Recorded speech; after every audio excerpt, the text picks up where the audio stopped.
We got Memorial Day coming up, and that's what this is about.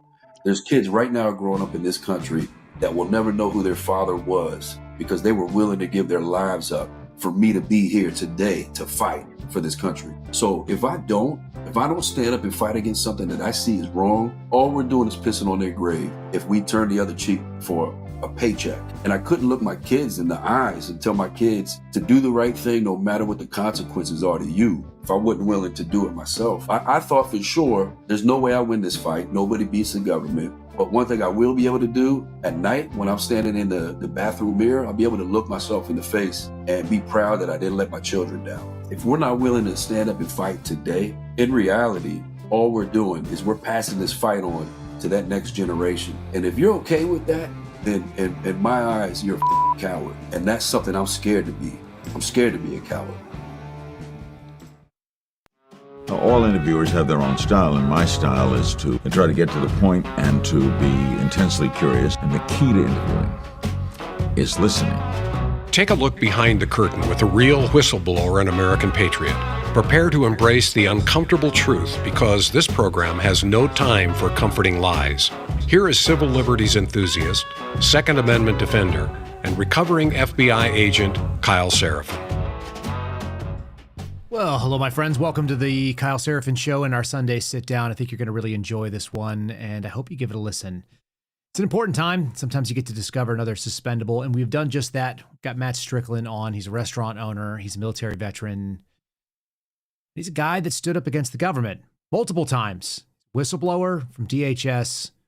But that's not the beginning of the story, and it's definitely not the end of the story. So make sure you guys stick around for that. I think you're going to walk away inspired on this Memorial Day weekend, which is a good thing to do. Something to remind you about. It's a heavy time. As you're thinking about those, folks doing a Memorial Day sale, our friends over at My Patriot Supply. You can check them out at mypatriotsupply.com/KYLE. I don't want to give you a big heavy-handed talk about it. At the end of the day, we're in this for our families. If that means that you need to prepare yourself with water filtration, emergency food, solar power, etc., check them out. They're doing up to 60% off right now. You guys can scan either QR code if it's on your screen. Otherwise, just visit the website. It's mypatriotsupply.com/KYLE. Go check it out. The link's in the show description. That's all I'm going to say about that right now. We're going to honor the men and women that died for our freedom. And at the same time, we should be protecting our own by investing in the things that keep us free. And some of that means making sure that you're able to stand against tyranny with the right equipment. If you get squeezed out, maybe they take your liquor license. Maybe they shut down the power at your house. Maybe they take away your ability to go out and buy food, whoever they is right now. Be aware, be prepared, and a little bit of forewarned is forearmed in this case. Let's dive right into this conversation. You guys are going to learn something good.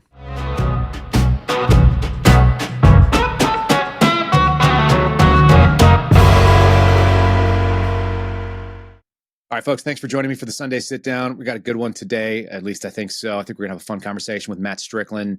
He's a restaurant owner. He's got some stuff behind him on the wall. Matt, you want to tell people a little bit about who you are and your background and about your restaurant maybe too?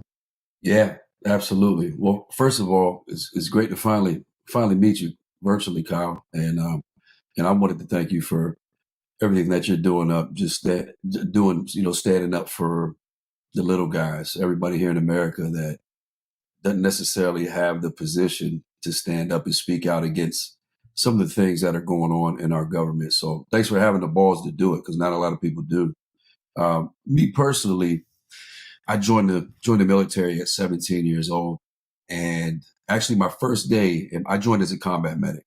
So I was an infantry medic. And my first day at my first unit was September 10th, 2001. And I was 17 years old. So get to my unit and the next day was on from there. And I enjoyed my time in the military. I came from some pretty rough neighborhoods growing up. Had not the most ideal childhood. I don't think many people have. So I don't tell some kind of woe is me story or anything like that. But it's the reason I joined the military. My oldest brother, he was killed from gang violence in 1996. And my other older brother, he's been in prison since 1997. One of my oldest sisters, she was also killed in those same neighborhoods.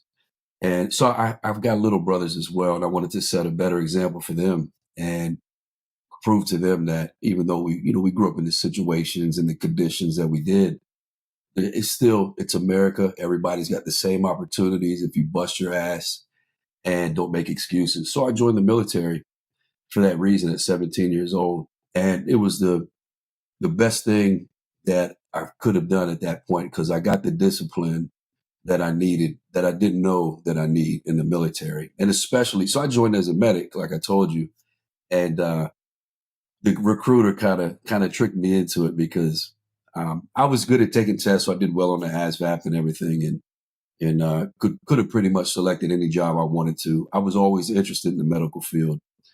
And the recruiter kind of talked me into it, saying, "Hey, listen, check this." She showed me a picture of like this medic in the hospital, like looking up at an X-ray, and all these chicks behind them, these nurses and everything. And I'm 17 years old. I'm like, yeah, absolutely.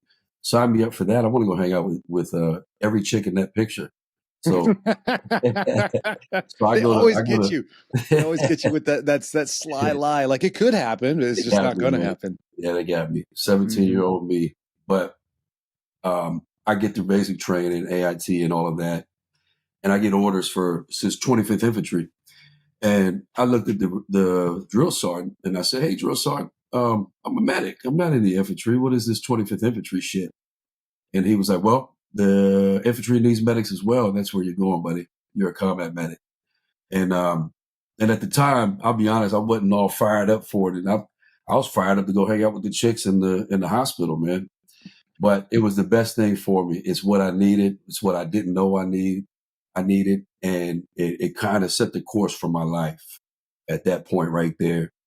And like I said, I enjoyed my time doing that. I made a lot of lifelong friends, a lot of brothers. Actually, one of the brothers I met is the reason why in the Army is the reason why following the military I got into security contracting downrange. And he had his own team with Blackwater. He ended up, we were in the same unit, 25th Infantry. He ended up going to first group at Fort Lewis, where I was stationed at.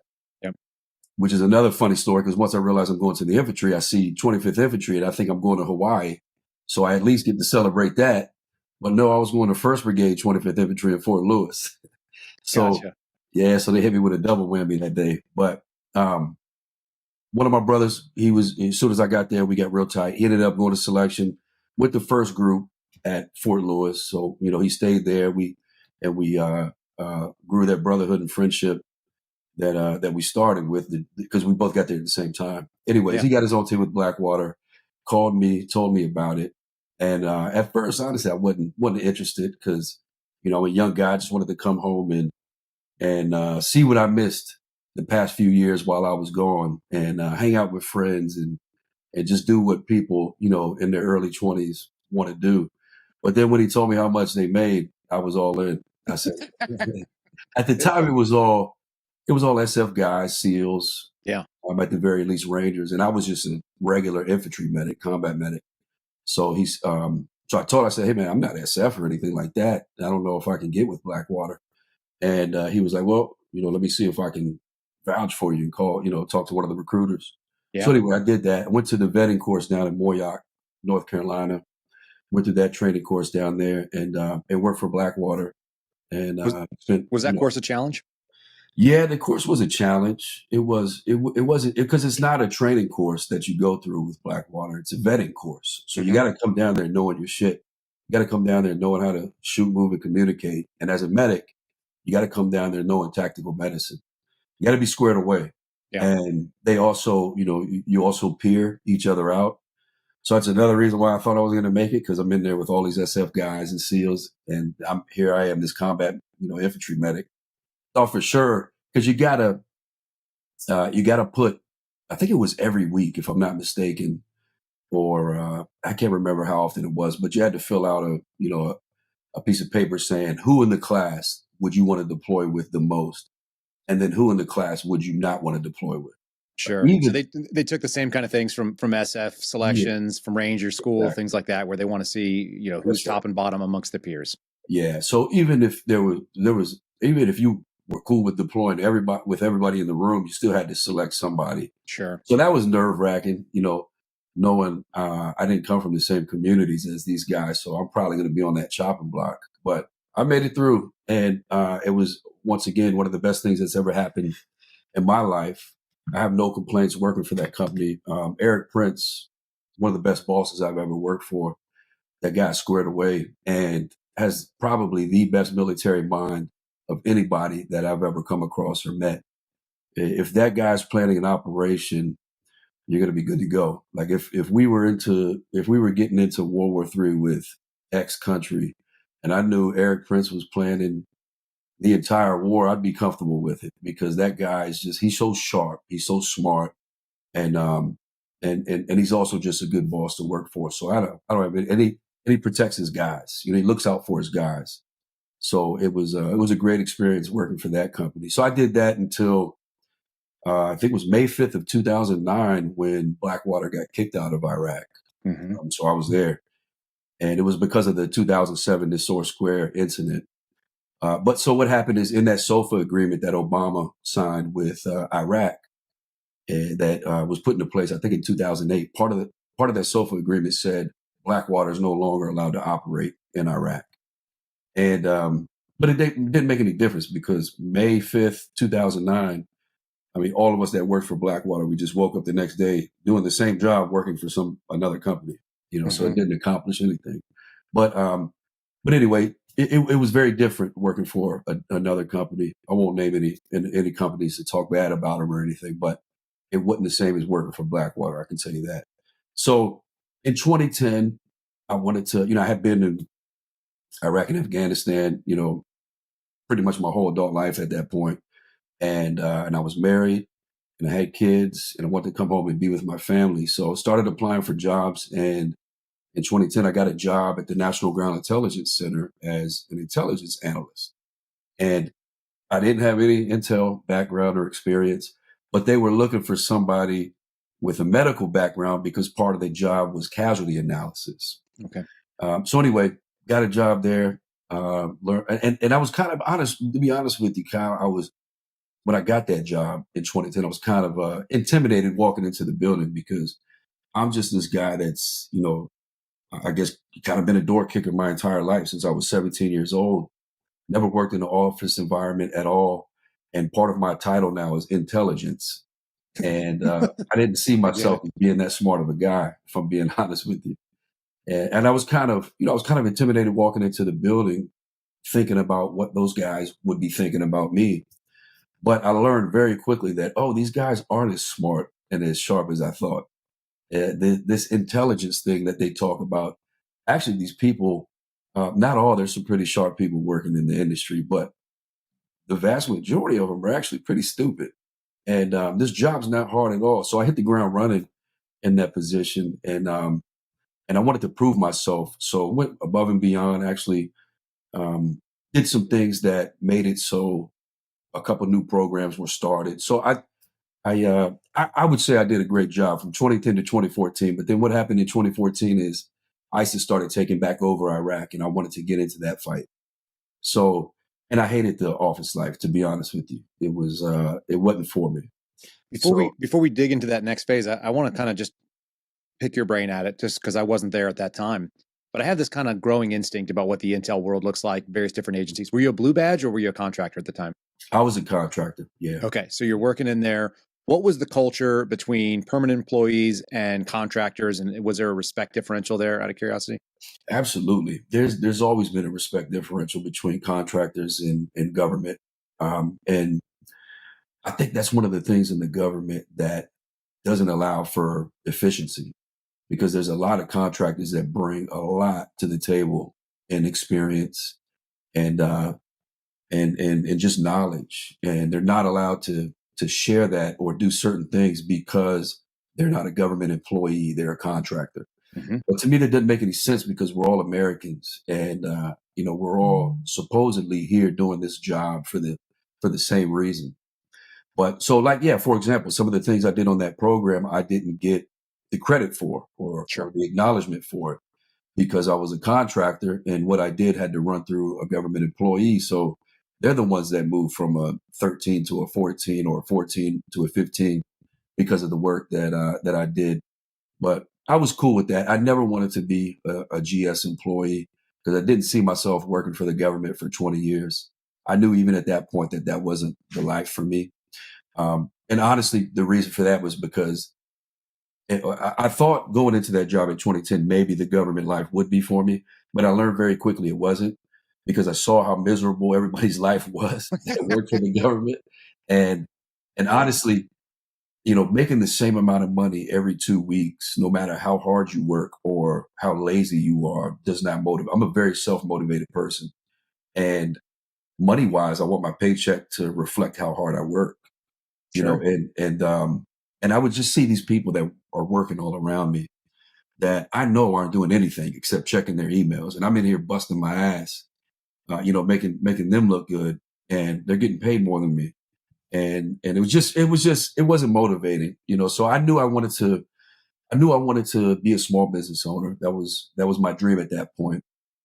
And I knew specifically I wanted to be a restaurant owner because the thing I learned very quickly is that you have to really love what you do as a job, as a career, because Hmm. it's going to affect every other aspect of your life. It's going to affect your relationship with your children, with your wife, with your friends, everybody, because you're at work majority of your life. So if you're miserable in it and you don't enjoy it, you're going to be miserable in the presence of everybody. It's going to negatively affect you. So I wanted to be a small business owner because I wanted my earning potential to be limitless. I wanted it to be dependent on my work ethic. And, I've always been proud of my work ethic and knew that I've always felt like when I go through a course, a military course, or like you asked about the course with Blackwater, my mindset has always been if another man has done this and completed it successfully, then I can do it. That's always been my mindset, and that's what has always gotten me through tough courses and such.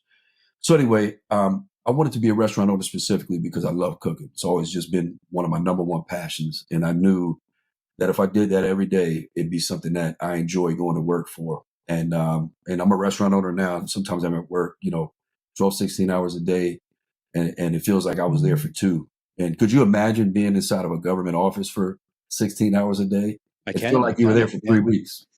It's awful. It's the worst feeling in the world. And I ran restaurants for a little while, and I know that thing where you look down and you realize like you smell like fry oil, Yeah, and your feet are exhausted and they feel like they're about to fall off. And at the same time, you've only been there for a few minutes, and it's been all day. So that's I know right. you. And it's not for everybody. I mean, everything's not for everybody. Some people hate the restaurant industry. I happen to love it. I love the fast pace of it. I love meeting people. I love talking to people. I love seeing somebody take a bite of something I created and loving it. I just enjoy that. Some people enjoy working on computers. I'd blow my brains out if that was my job. You know what I'm saying? But Exactly. everybody's different. But so, I talked to my wife at that point in 2014 and I was like, this sucks. I'm miserable. I can't do this for 30 years. Sure. And I've got a great wife. She's always had my back and supported me and everything. And been married since I was 24 years old. I'm 41 now, still married to the same woman, but always been supportive of me. So she said, well, listen, I don't want you to be somewhere that you're miserable. So figure out what it is you want to do. And I've got your back. And I told her about this dream of owning a restaurant and everything. In 2014, ISIS started taking over Iraq. And I knew this was my opportunity to, first of all, I didn't want, I was still kind of in that neocon mindset, if I'm being honest with you. I was still I was still operating under the lie that we were told as to why we invaded Iraq and Afghanistan. So I wanted to go get some more payback from these guys taking back over Iraq for my brothers that I left on the battlefield. I wasn't going to let them just come and destroy and take over everything that I thought we built up the past, 15, 14 years. So I went back to Iraq to fight ISIS, and I was there for 2 years. And the goal with that was to come home after this experience and not go back to work for the government, but open my own business, open my own restaurant. So that's what I did. Went to Iraq for 2 more years. 2016, came home and actually opened a food truck, and it took off Now, pretty quick. Yeah. Yeah. When you were going back over there, were you going back as a medic? Did you maintain those credentials during your government time? Yeah, absolutely. Yeah, I maintained my medic credentials and went back over as a tactical medic in the same sense that I was there before. Yeah. And it was weird when I got there in 2014 though, because there was absolutely no military there. There was no U.S. military presence. The only military presence was us contractors, U.S. contractors. When I say no military presence, I mean, so I flew into BIOP and then went to the Baghdad embassy compound, and there was literally not one green suitor there. It was wild. It was just all contractors because they had evacuated all of the support elements out when ISIS started taking over. Sure. So it was just us contractors. Not too long after, the Marine Fast Team moved in to secure the embassy, and then there was one. I think it might have been the 82nd that came in first. I can't remember, but there was probably about a month there where it was just us civilian contractors. Did that change the nature of what the fight looked like over there? Yeah, it did. We were allowed to, for a couple of months, do things that contractors probably, shouldn't have. But we were allowed to do certain things for the first couple of months that were probably more of a military mission. Yeah. But anyway, so came home and opened that food truck, and it took off. I had 2 trucks, 3 trucks. And then, a year and a half later, after I opened the first food truck, I opened a restaurant, and it was booming. And right before COVID, I was actually getting ready to sign a lease on multiple restaurants. That's how good we were doing.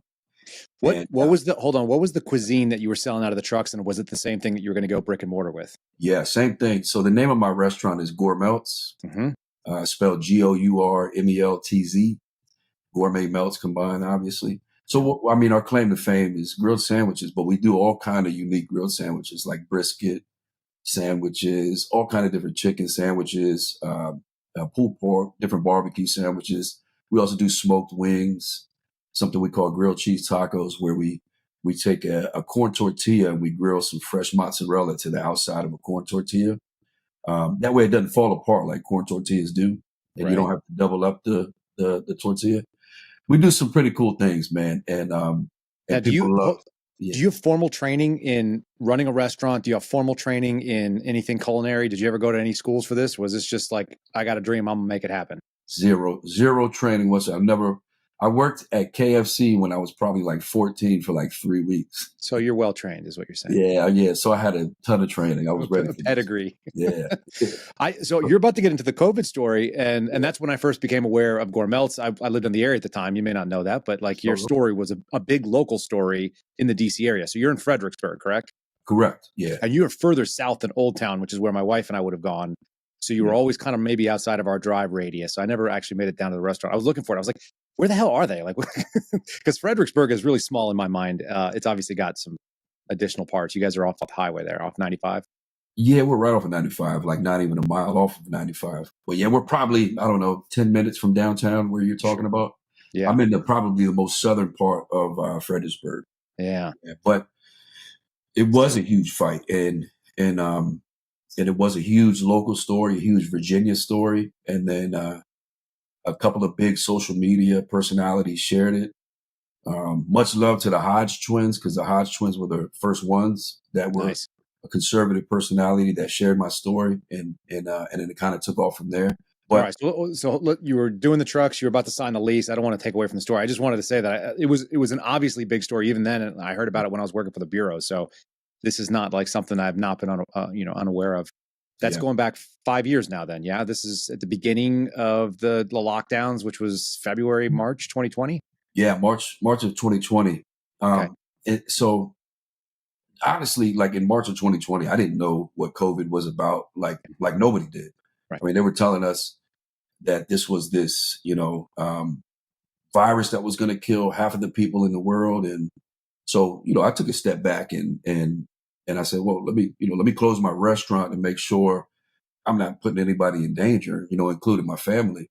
So in March of 2020, I listened to the I guess mandates or whatever you want to call them. And I closed my restaurant down in March of 2020 just to evaluate the situation and see what was going on, because it all happened so quickly. Mm-hmm. And then 3 months later, in June of 2020, that's when the then governor of Virginia, which was a Democrat governor named Governor Northam, that's when he said, okay, restaurants, you can open back up, but under these provisions.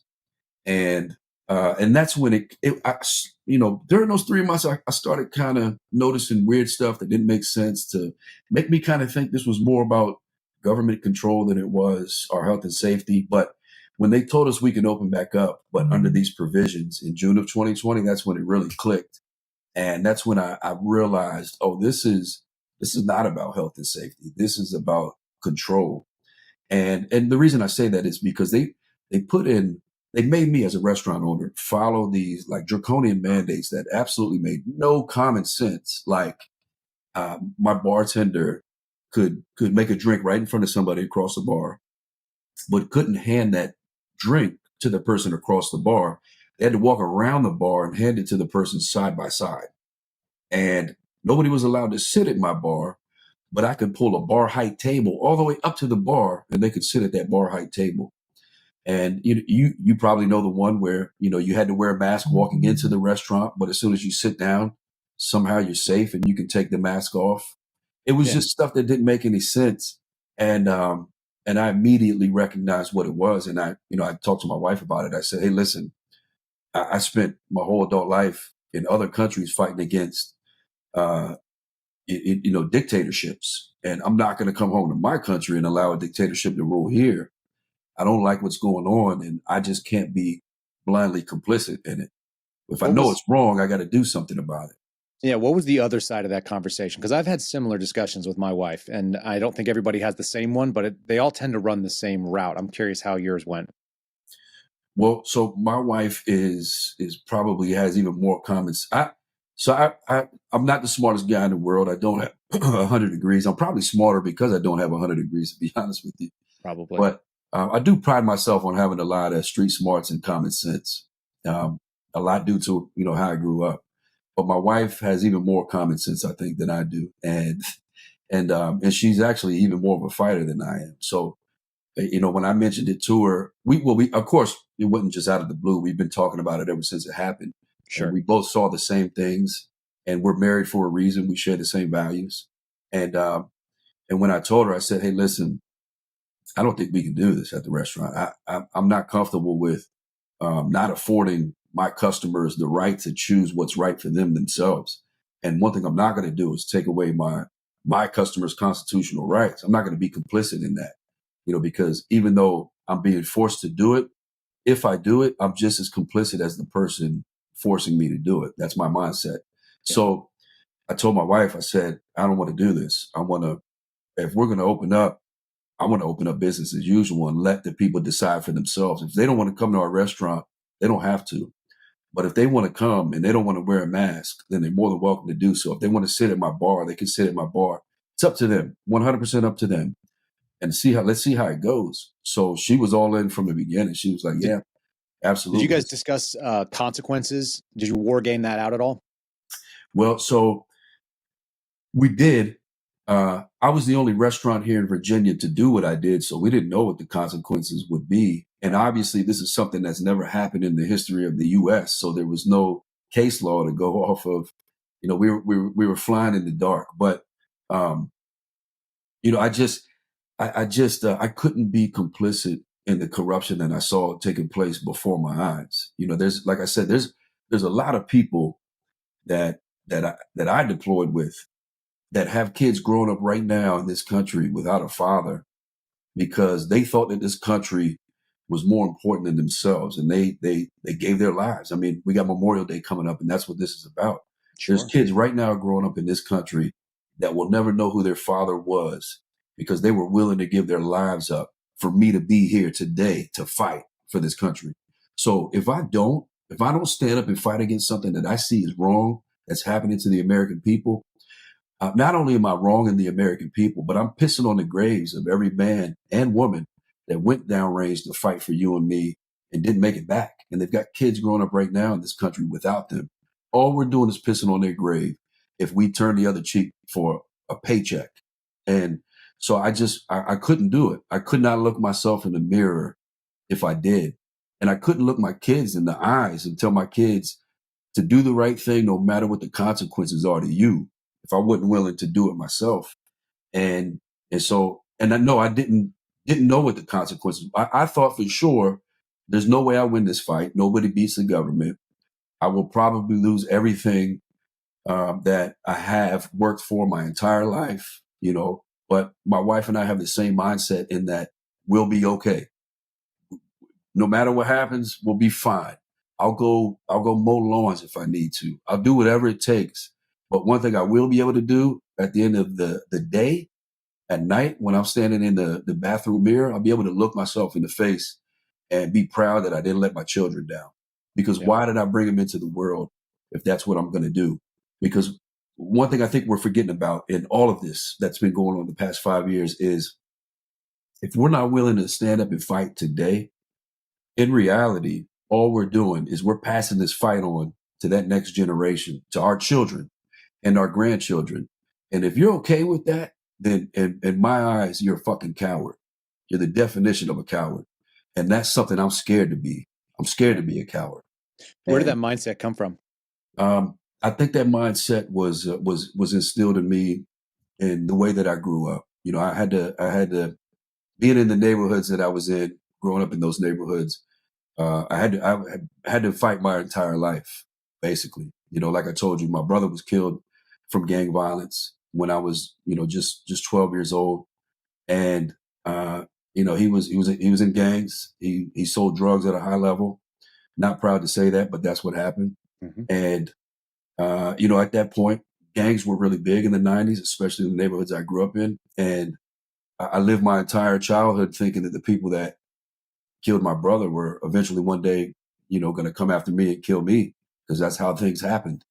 And I had to fight a lot in the neighborhoods that I was in. And it's just, I think that mindset was born from that. I've always been, been a fighter, but I guess, the mindset of doing the right thing for my country was really instilled in me through the military and through security contracting and being in a mixing pot, being in a squad, being on a team of people that are not from where you're from, that grew up in completely different, environments than you did, but being able to come together on one thing, and that's that we're from this piece of land that our ancestors fought and died for and gave up so many sacrifices.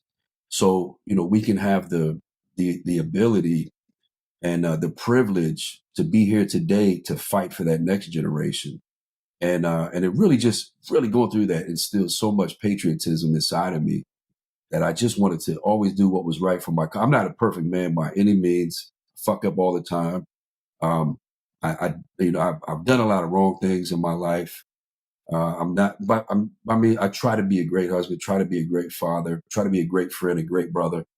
And sometimes I fail at that, but I try all the time.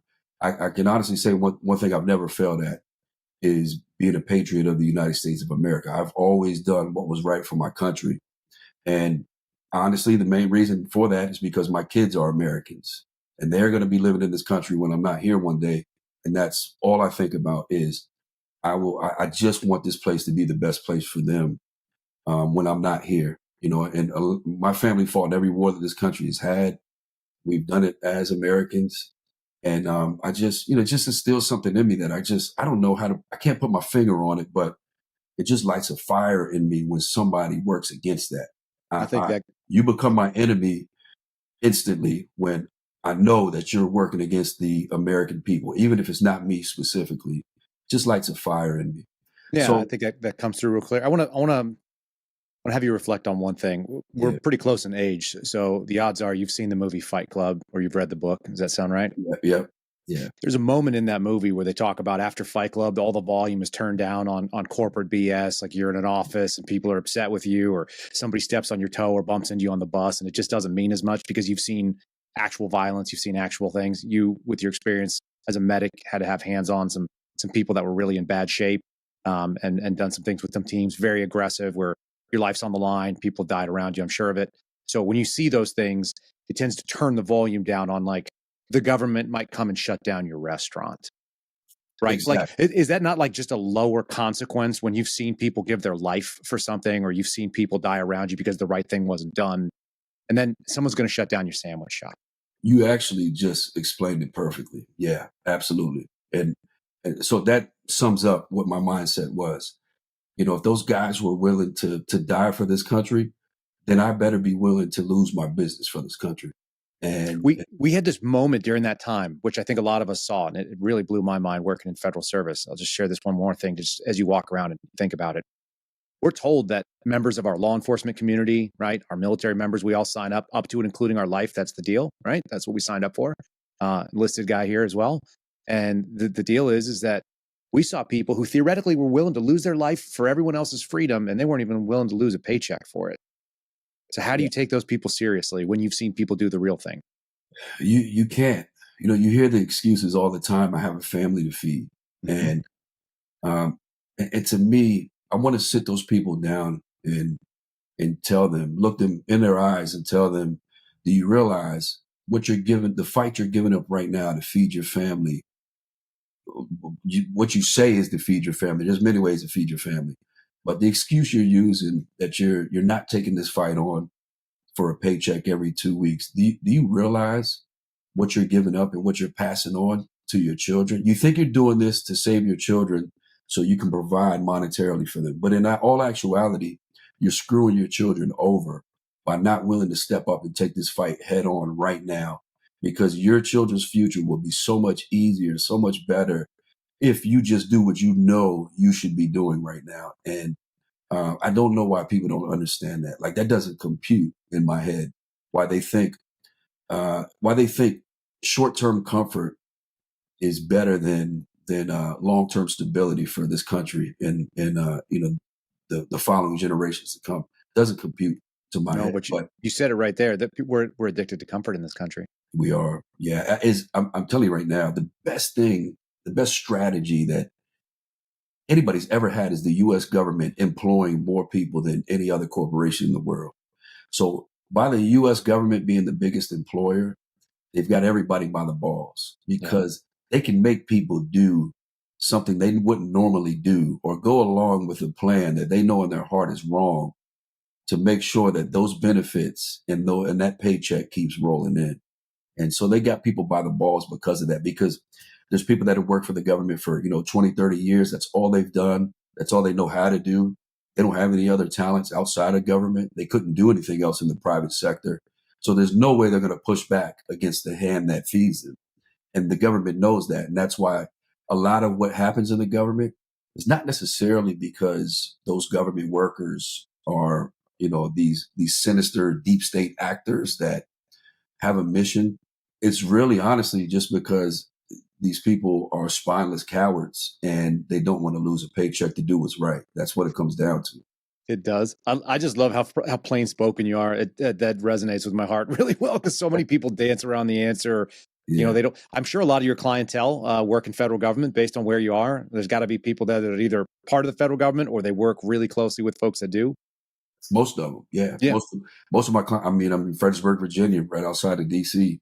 Most of my customer base is federal government workers. And like, don't get me wrong, thinking I'm saying everybody that works for the government is a spineless coward. That's not what I'm saying at all. Or that the government shouldn't exist and nobody should work for the government. No. There's programs in the government, there's agencies, there's departments that do essential missions that we absolutely need to protect us as Americans. And there are people that work for the government that bust their ass. That's right. And aren't lazy, spineless cowards. Absolutely, 100%. The But problem the default is that setting, it's few and far between. That's exactly right, because the default setting is what you said the first time. Yeah. So it's very few and far between. Yeah, I'll be generous saying it's 20% of the government work. Oh yeah, that might be a little generous, but we'll give it to you. We'll round up, because you got folks in your area, and I wonder this too. People who come to your restaurant have to know what the reputation of your restaurant is. You want to talk about the rest of the fight that you guys got into and where that left you today? Yeah, I'll summarize that real quick for you. So I took on that fight, and like I said, I didn't know where it was going to go, what the outcome was going to be. I expected to lose everything I worked for my whole life. And I took on that fight kind of under the radar at first. I just allowed my customers to choose what they wanted to do, what was best for themselves, without announcing it on social media or in the news. But eventually people started complaining to the health department that I wasn't following COVID mandates. So I got a visit from OSHA and the Department of Health. And they actually came in and they were doing their inspection. And so I've never, my restaurant is the cleanest restaurant you've ever been to. I mean, you can eat off the floor in my kitchen. You can come inspect my kitchen anytime you want to. You'll see exactly what I'm never had a health violation at all. And that's rare for a restaurant, but had OSHA and the health department come to my restaurant and do their little COVID inspection. And in my kitchen area in the back where we wash dishes, there's a 3-compartment sink, and then there's a space, and then there's a dishwasher. So the OSHA guy says, "Hey, how many people work back here at a time?" And I was like, "Sometimes 2. Sometimes somebody will be washing the dishes, and then the other person will be putting it in the dishwasher and rinsing them off, or whatever. Sometimes 2 people." He was like, "Okay, well, I need you to put a piece of plexiglass up between those 2 sections so those people don't infect each other." I was like, "What?" So I wanted to play with this guy. And actually, I recorded this when I did it. And I did put this video on YouTube, and it's hilarious. I'll send it to you when we get off. But so I wanted to mess around with this OSHA guy because he was making no sense. So I said, "Oh, okay, cool." I said, "Well, what's the regulation?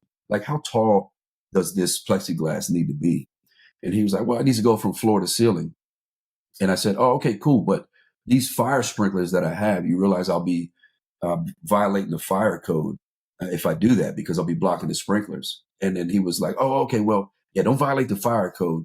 Just get them as high as you can get them." And I said, "Well, that's not the regulation. I want to make sure when you guys come inspect that I'm following regulations." And so he stutters. He's like, "Well, just get them as high as you can." And I said, "Okay, so what you're telling me is you guys actually don't have a regulation for it." So I said, "All right, let's move on. How wide do these plexiglass separators have to be?" And he told me, he said, "Actually, there's no regulation for that." And I said, "So you're telling me if I put a 1-inch piece of plexiglass from floor to ceiling, technically, I'm within the regulation?" He said, "Technically, that'll suffice."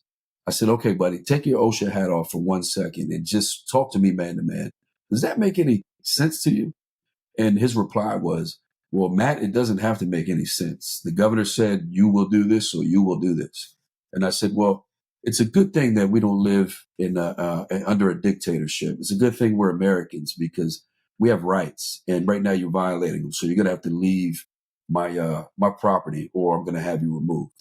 And that's when he left. And then that's when he told me as he was leaving, "We'll be back to suspend your health department license." And he made good on that promise. So they came back, suspended my health department license, and in the state of Virginia, your ABC license, so your license to sell alcohol, is connected to your health department license. So I lost both of those the same day. But my mindset was, if the Constitution means nothing to you, then your licenses mean nothing to me. And I continued to operate without those licenses. And that's when I took my story public, because I knew the only way I win this thing is if I get the people of America to come out and get behind me and support me. So that's when I made a video saying, "Hey guys, this is what I'm doing at GourMeltz. Hopefully you guys will come out and support me." And they did. At that point, they came out in droves. I mean, I had people flying to my restaurant from like the West Coast, coming to Virginia, and coming just to shake my hand and thank me for standing up and fighting.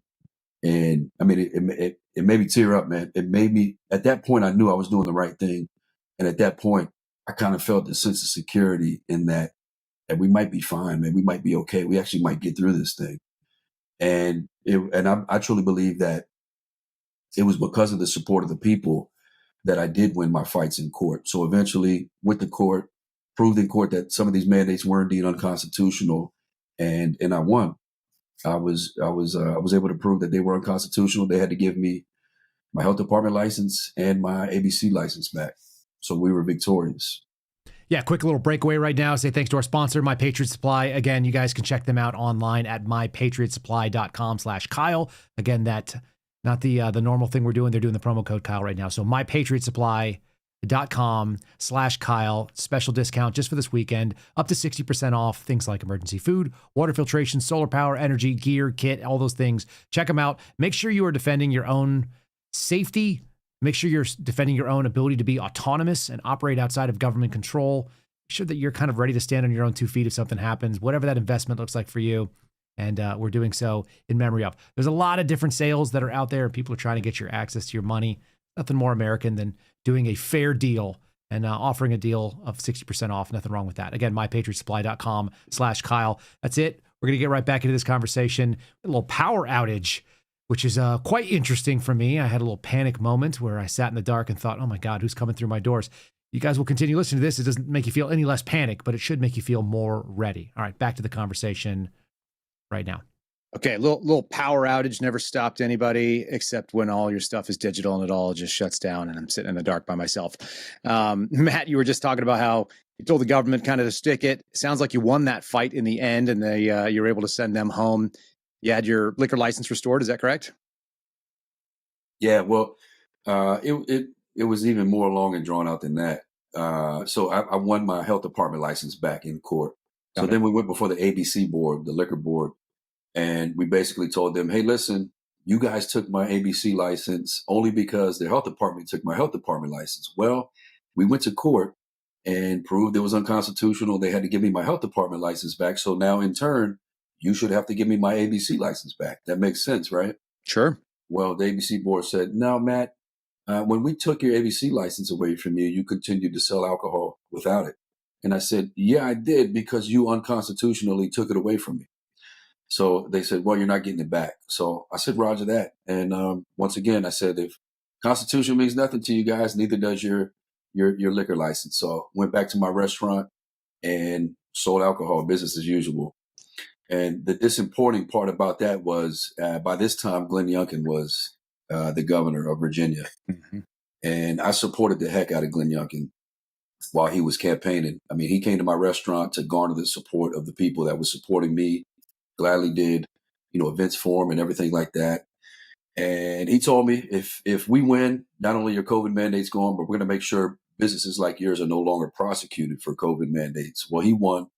And then he did the opposite of that. I continued to be prosecuted under his governorship. And so as him being the governor, my restaurant was raided by the Virginia State Police and ABC agents for not following COVID mandates. And there's a long backstory as to why that happened and why he allowed that to happen. I'll just tell you real quick so we can move on from that. But so what happened is there was a guy that came to my restaurant who was going through kidney failure. His name is Shamgar Connors. And it's a cool ass name, by the way. Yeah, it is. Shamgar. So he came to my restaurant and he was like, hey, Matt, I'm coming to you for help because I don't know where else to go. I've been hitting up every politician there is. I'm going through kidney failure. I'm about to die. I was on the kidney transplant list at UVA, University of Virginia Medical Center, which is a state-funded hospital. And they called me, told me they got kidneys for me, but they said I won't get these kidneys until I take the COVID vaccine. And I'm just not comfortable with the COVID vaccine because my immune system's already compromised, and I've already had COVID, so I got the best vaccine available. So he told me, he was like, if I don't get this vaccine that I don't want, they won't give me what I need to stay alive, which makes no sense. So I said, hey, listen, funny you say you need help because I'm doing an event in 2 weeks at my restaurant for a congressional candidate, and Glenn Youngkin's actually going to be here. I'll make sure you get in front of him. So 2 weeks pass, he comes to the restaurant. I get him in front of Glenn Youngkin, tells Glenn Youngkin his story, and in front of me, Glenn Youngkin tells him he'll make sure there's a resolution to that. Long story short with that, Glenn Youngkin doesn't. He allows this man to be kicked off the UVA Medical Center kidney transplant list for not taking a vaccine. So I started looking into why would Youngkin allow this? So I started uncovering the millions of dollars that Glenn Youngkin takes from Pfizer and all the rest of the big pharmaceutical companies. So I wanted to help save this man's life. So I started blasting that on social media. And Glenn Youngkin wasn't happy about that. So that's the real reason he allowed my restaurant to be raided by the Virginia State Police and ABC agents. But anyway, to wrap that story up, they took all of my alcohol, and this was December 2nd of, I think 2023 that this happened. Okay. And so it went viral because I recorded the police raiding my restaurant. I went live as it was happening. And And I told these police officers, and you can go back and check that video. I told these police officers as they were doing it, I said, hey guys, I already won my case in court. I already proved the reason you're stripping me of everything that I own right now is unconstitutional. And I told them to their face, and I recorded it when I said it. I said, what you're doing right now is no different than what they did back in Germany in the 40s. And you saying that I'm just doing my job. I said, that is no different than what you're doing right now. I said, you know what you're doing is wrong, but yet you're using the excuse that I'm just doing my job. And that's no longer an excuse. You're screwing your kids over by saying that. And anyway, I ended up winning. So I got a call from everybody from across the nation came to my defense once again. And Glenn Youngkin couldn't make a post on social media without somebody jumping on there saying, hey, what about Matt Strickland and GourMeltz? What are you doing about that situation? Why'd you allow his restaurant to be raided for COVID mandates when you campaigned against it?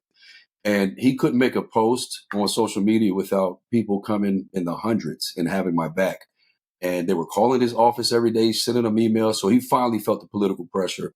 Behind the scenes, they reached out to me and said, hey, we got to come to a resolution. How about this? How about instead of, and this is December, remember, he said, instead of us bringing your alcohol back to you in February and giving your license back to you then, and you paying a 30 grand penalty or whatever the price was, how about this? How about we bring everything back to you now and you just give us $2,000? And I said, absolutely not. Here's what's going to happen.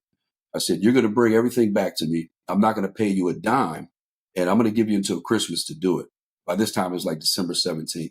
I said, I'm closing my restaurant for Christmas, obviously. When I open back up on the 26th, I will be serving alcohol. And I'm guessing at that point, you're going to have to come arrest me. So if you're ready for the political backlash that comes with that, I'm ready to go to jail for my country. And on December 23rd, they tapped out, brought everything back to me, gave me my license back, and that was the end of that. So that entire fight cost me a lot of money, everything that I had. Right before I went into that fight, like I said, I was doing very well, getting ready to sign the lease on multiple restaurants. For the first time in my life, had, well into six figures in the bank. At one point during that fight, my bank account was drained to negative $500. Yep. And I didn't know how I was going to make it the next month. And I'm a Christian, I take my faith very seriously. And I just believed that God wouldn't allow that to happen. And he brought me down to the lowest point, nothing. And that's when my story became public. And at that point, the next month, the people showed up and supported me. And I was able to pay all my bills, pay all my employees, and I had a couple $100 in the bank. And then the next month, pay my bills, pay my employees, and I had $1,000 in the bank. And I'm nowhere near where I was by any means, but I'm able to provide for my family. And I believe that's because I stayed faithful to the Lord, and I stayed faithful to the American people, and they showed up in droves to back me up. And so because of that fight and because it took so much from me, I had to go back to work as a government contractor to, try to make some more money because of what the government put me through, ironically. And that's the reason why I was at DHS as an intel analyst. Have you and I ever talked before this? No, never. Have we ever compared notes about the commonalities between what went on in COVID and the Nazi Germany and people following orders? No, not at all. There's something really that it's really hard to understand how many people made the same analogy at the same time. And every time someone does it that I haven't talked to, and I'll tell people that are listening to me, like, this is the first time we've talked. We had a conversation when the power went out. That's about it. It was a few minutes.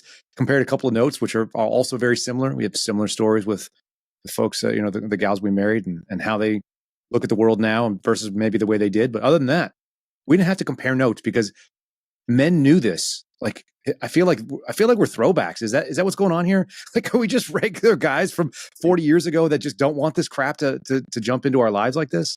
It kind of does feel like that. I don't know what it is. I don't know why men aren't men anymore.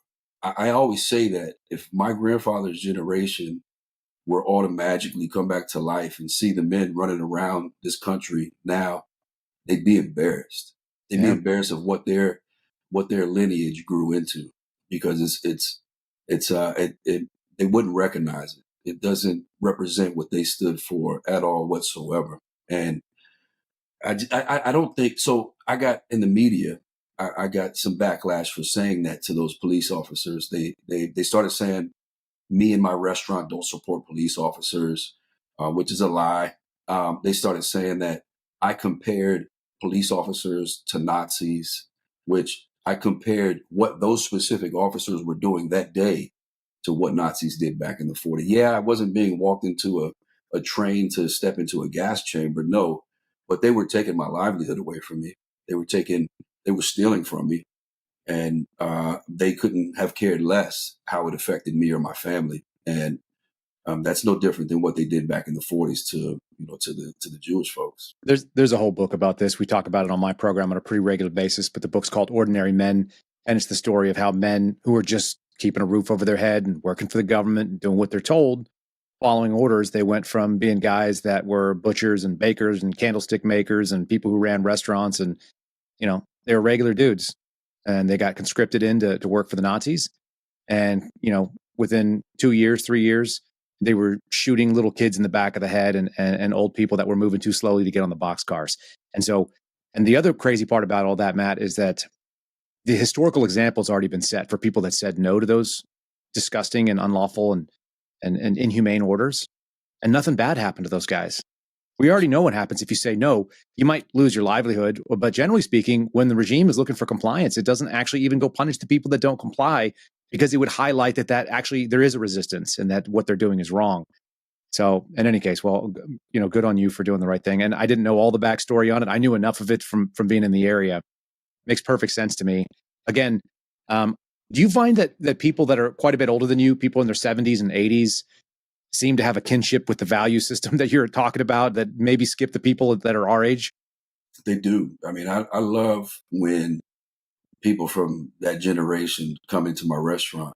I spend probably more time than I should sitting down talking to them. Actually, my first job straight out of the military was I worked in the emergency room up in Fairfax as a medic in the ER. And I worked the overnight shift from 7 p.m. to 7 a.m. And that night shift is, it's a level 1 trauma center. So you're bumping and grinding until about 3 o'clock in the morning. Yep. And from 3 to 7, that 4 hours takes so long because everybody's already, they've already overdosed, or they already gotten in that fight, or they already gotten shot. So those last 4 hours go by slow. What I used to love to do during those last 4 hours of my shift was go in the rooms of World War II veterans and just talk to them, because they were the most realest people on this earth at that point. Most of them are gone now, but I just used to love to sit down and talk to them, because they didn't give a shit what you thought. They didn't care about hurting your feelings. If you asked them a question, you were going to get an honest answer from them. And I appreciated it. Even if I didn't like the answer, I appreciated the fact that you weren't going to bullshit me. And people today, I love that about some people that's who I try to surround myself with, people that aren't going to bullshit me, because it's so easy to tell when you are. And it's something that not a lot of men hold as a value today. And it's sickening to me, honestly. I don't know how women date these guys, to be honest. It's a really, there's a funny dynamic about all this. For some reason, like women basically steer a lot of society by what they're willing to tolerate in their mate. True. And they have certain expectations. So when I hear men say, women are acting like this way, it's like, well, you seek out women that are like that, and women who are upset about the way men are, you allowed men to treat you that way for some reason, or you demanded it of them, and they did. And we're all to blame for it. It's strange to watch it as kind of, I feel like an outsider. I feel like a stranger in my own land oftentimes, because my wife and I walk in. My wife has gone from being someone who was a liberal Democrat out of New York, and she wears a veil to church every Sunday, and she converted to Catholicism and got baptized in 2022. Like I said, we haven't talked before this, but my wife got baptized the day before they took my badge and my gun away. If you could imagine.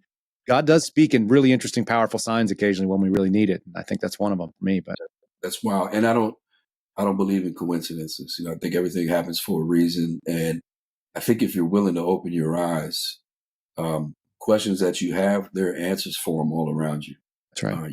You just got to be willing to look up from your phone every now and then and recognize that, the Lord puts those answers in front of you, and it's up to you to acknowledge them and see them. And honestly, I think one of the biggest ways, like you said, we've never talked before. I don't know where you stand spiritually or religiously. You say you go to church, so that tells me pretty much what I need to know. But I think one of the best ways that the Lord speaks to us is through our gut. That gut feeling you have, Yeah. that just instinct when you know something is wrong or when you know you have to do something.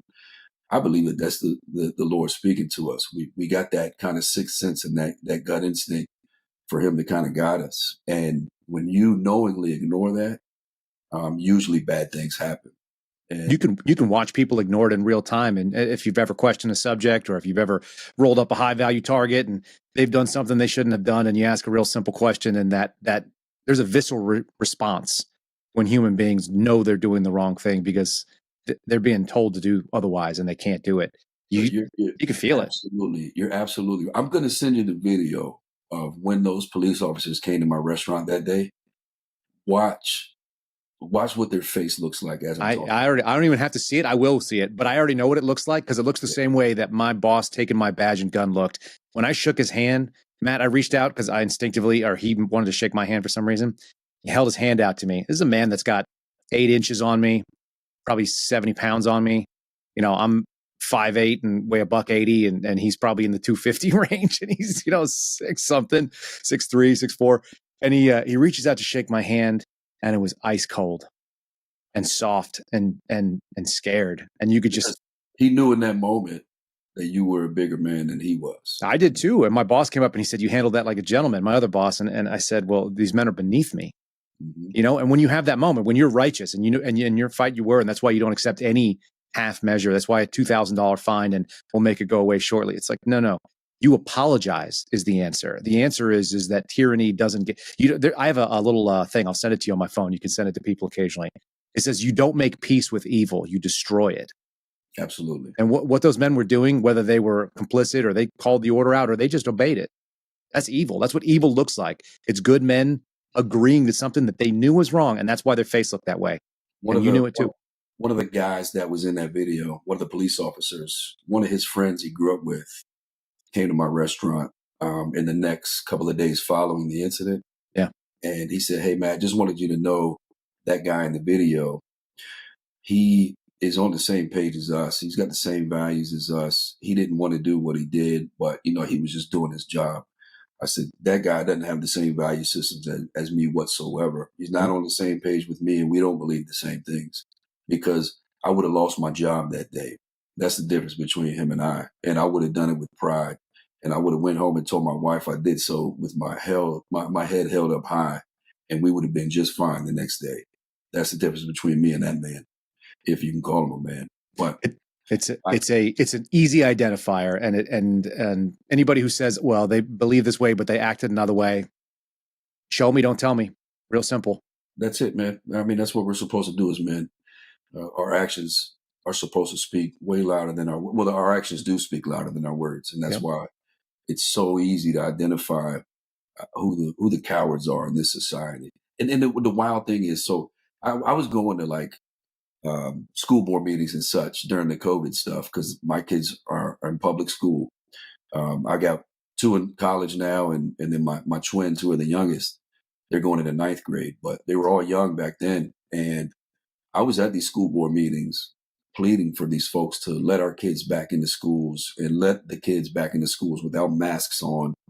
And the disappointing part about it, the most disappointing part about it all is I was one of the only men in there doing it.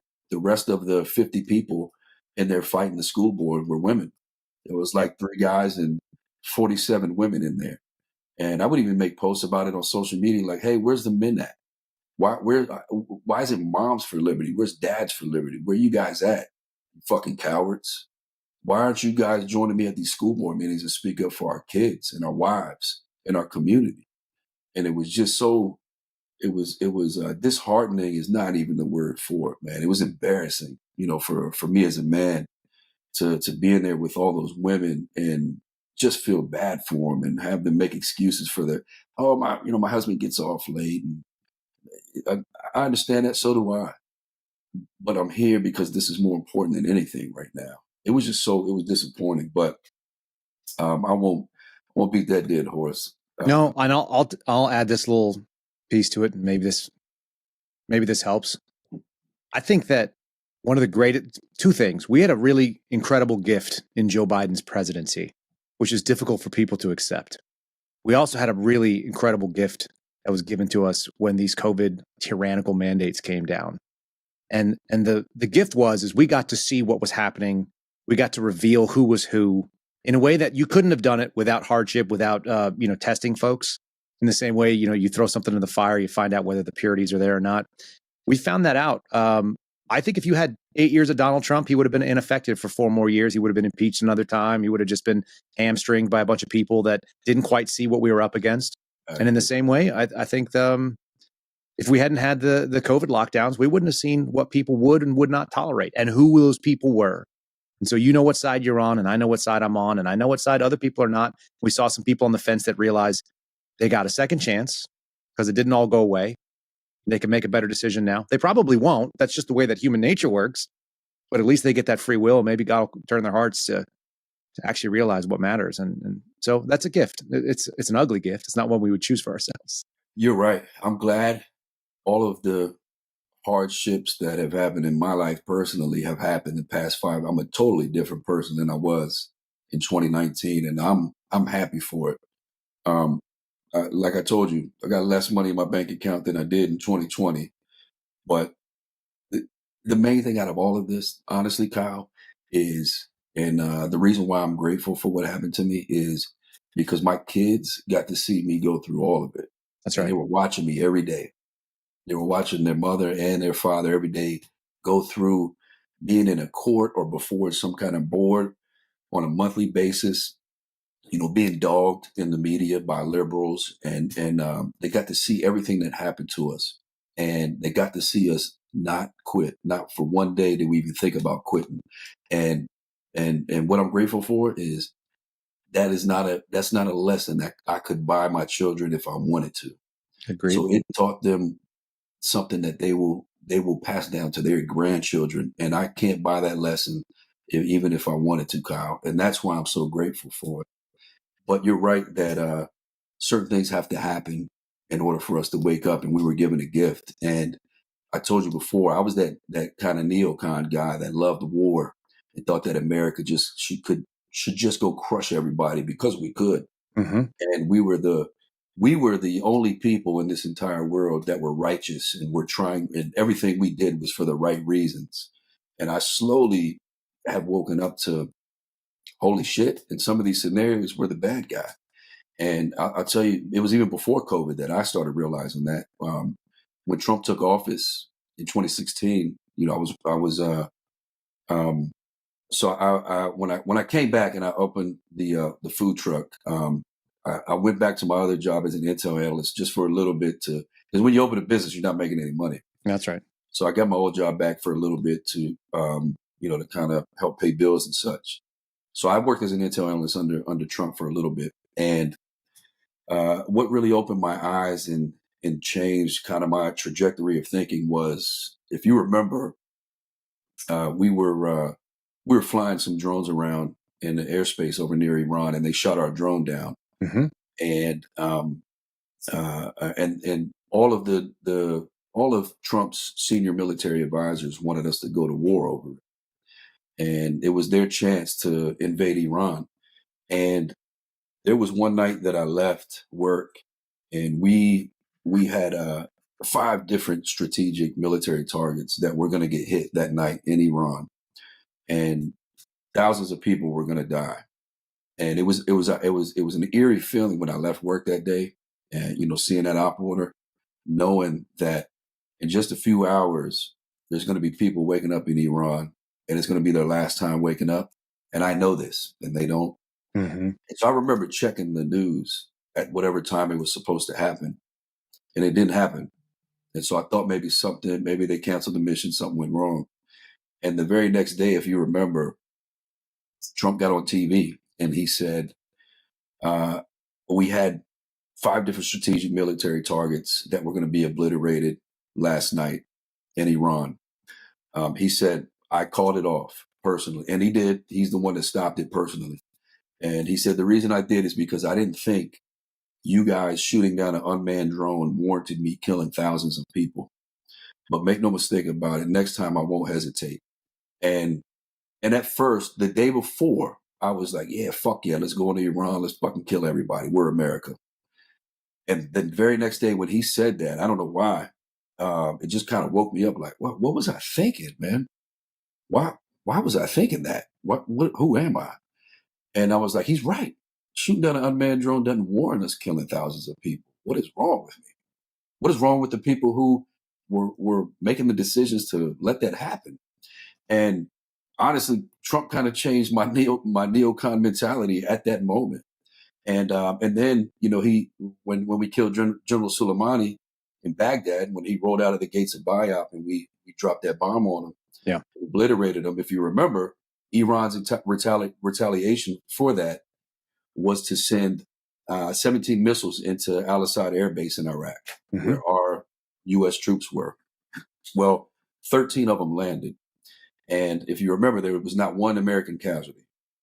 And the reason for that is because they told us the exact grid coordinates and times that these missiles were coming in. Right. And the reason they did that is because they told Trump, hey, we have to have a response, because if we don't, we'll have a coup in our country. That's right. And Trump's response was like, roger that. However, if one of my service members are injured, make no mistake about it, I'll be retaliating as well, and I'll obliterate your country. And he commanded that respect on an international stage that I've never seen before.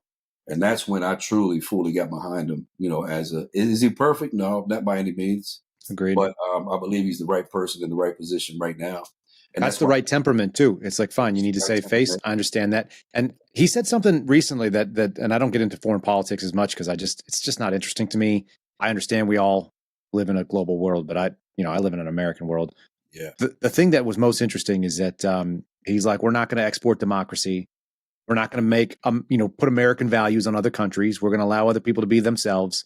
We're interested in American values in America. That's it. So don't screw with what we're doing. And that's kind of what he went out and told the Middle East. He's like, we're not trying to shove America on you. You guys do whatever you guys do. We already know what it looks like. You've been in war to see it. It doesn't work. You don't superimpose America on top of a place that didn't ask for it. They don't want it. Well, and that's the reason why so many Americans have issues with this illegal immigration that's going on right now.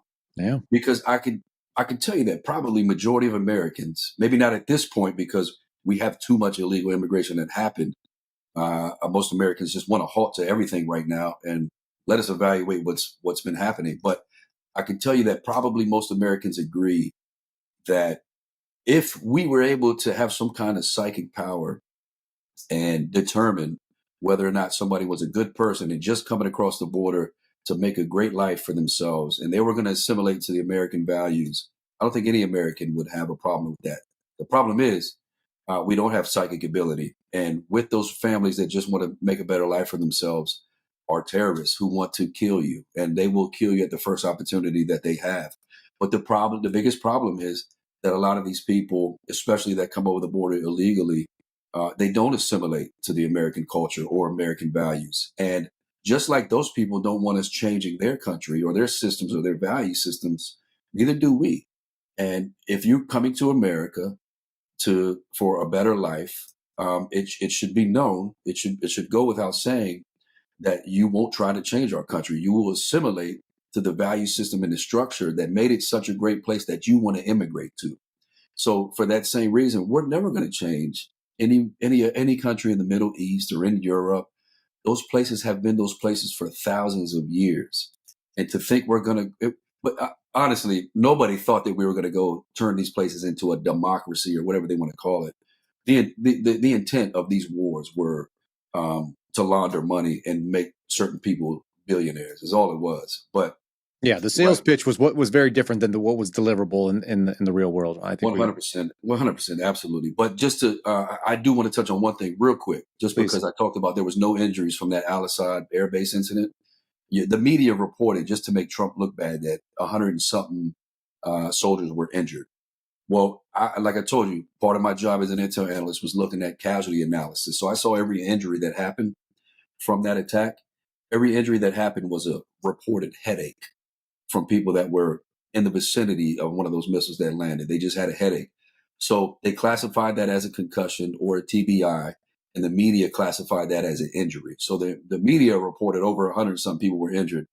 In all actuality, nobody was injured from that attack, and it was because of the presence of a president like Donald Trump, and that's why I got behind. I voted for the first time in my life in 2020 because of that. Never voted before ever, and one of the reasons I never voted before, and I'm embarrassed to say that honestly, but one of the reasons I never voted before is because when I worked for Blackwater, one of our missions was protecting these politicians when they come downrange. And as the medic, you stay with the person that you're protecting. You stay with the principal in case something happens. The medic's right there with them. And so I got to meet a lot of these people, and they were all full of shit on both sides of the aisle. How did I know you were going to say that? They honestly, they were. They would. What do you guys need down here on the ground to accomplish your mission successfully? And we give them a list every time, and we wouldn't hear from them once they're back in DC. They're all full of shit. But I never voted until 2020. Honestly, because of those two decisions that Donald Trump made, and I don't regret voting for him. I don't regret voting for him and supporting him this time. And one of the reasons I blew the whistle at DHS is because I kind of want to get in front of him. I don't have his phone number. I can't call him. What I want to hopefully a message gets to him that he has people that he has put in these political appointed positions that are subverting his agenda. And they are not doing what's in the best interest of his administration or the American people. And that's why you and me are talking right now, because I blew the whistle on some of the things happening up at DHS. Yeah, to be fair, we probably should have before, because there's a lot of commonality here, and I appreciate it. And it's nice hearing another sane and sober voice that sees a lot of the same things. I don't have to seek out confirmation, but there's always someone out there that saw the same thing that didn't have any contact before. Let's talk about DHS. When did you start working? How did you even come about the job? Was it, and give me kind of like the parameters, what level you were working at, like give me the background on it, and let's walk into it. I finally got through that fight at my restaurant, and I'm down to nothing in my bank account because of the fight. And the only thing else I had to lean on was what I've done since I was 17 years old, which is, government contracting. So reached out to a company, got a job as a government contractor up at DHS as an intel analyst, working on the countering weapons of mass destruction team at DHS headquarters. And when I first got there, one of the first questions I was asked is, "Hey, Matt," and this was under the Biden administration. So I got there in March of 2024. Okay. One of the first questions I was asked was, "What do you think the biggest chemical weapon threat to America is right now?" And my response was fentanyl. And my response was fentanyl because it kills the most Americans age 18 to 45 than anything else. Natural causes, accidents, guns, anything. Fentanyl overdose is the leading cause of death of Americans age 18 to 45.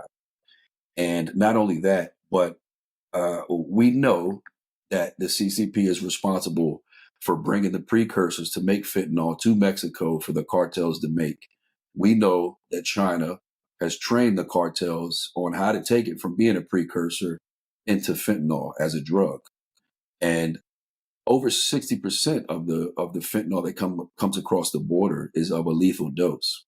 So if you're just trying to make money, you're not going to have over 60% of your product be of a lethal dose, because the last thing you want is your customers to die. You want to keep your customers alive so they keep buying from you. So the fact that over 60% of it is of a lethal dose lets me know that the intent is to kill Americans, and the fact that the only reason it's able to be made in Mexico is because of China. It is being used as a chemical weapon. So that was my response to them. And you know what their response to me was? I don't feel like it was going to be positive. No, they said, "Matt, you can't say the F word in this office." Fentanyl. And it was obvious why, because it was under the Biden administration. Everybody I worked for in there was liberal. And they knew it was their fault and the administration that they support's fault that we have a fentanyl crisis in America.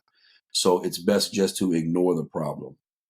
And I wasn't allowed to do anything fentanyl as an intel analyst working for the weapons of mass destruction team at DHS, which is insane. So they told me it's a narcotics issue, Matt. It's not a chemical weapon issue. So that's not our lane. You're not allowed to touch it. So I wasn't. So anyway, I worked in that role since March of last year. And so what happens in the intel community when an intelligence analyst creates a report or an intel note or an intel bulletin? It's actionable intel. So you're creating this to send out to the rest of the intel community for them to take action on it. And I saw many, many, many different intel reports come out for review. Because like for me as an intel analyst, if I create an intel report, I send it out to the intel community for everybody to look at and review and either suggest changes that should be made or tell me it's good to go before I publish it. So a lot of those reports would come into my email across my desk, and I would look at them, and they were almost, I would say, at least over 60% of them were completely politically biased and targeting Americans for things that should be illegal. And in October of 2024, something came across my desk that I could no longer stay silent on. And so what happened at that point is, that's right after Hurricane Helene in North Carolina happened. Okay. Yep. And I received the intel report for review that targeted the victims of Hurricane Helene. It said that we need to look into these victims of Hurricane Helene because they're spreading conspiracy theories on social media that can put FEMA workers in danger on the ground. And these conspiracy theories that they were spreading were things like FEMA sent money to different cities and different states to house illegal immigrants. Well, that's not a conspiracy theory. That's easily provable. Over $300 million was sent from FEMA to house illegal immigrants. And conspiracy theories like FEMA doesn't have enough money to make it to the end of hurricane season. Well, that's also not a conspiracy theory. Secretary Mayorkas himself said on mainstream media, CNN, Fox News, all of the channels, that we don't have enough money to make it to the end of hurricane season. So they had all these things in these reports that were conspiracy theories that were easily provable to not be conspiracy theories, but actual facts. So I flagged it and I said, hey guys, first, you can't target these victims who just lost everything from this hurricane for things that are not conspiracy theories, but actual facts. And I sent evidence up when I flagged that report in my email. I said, here's the evidence that these aren't conspiracy theories. These are actual facts.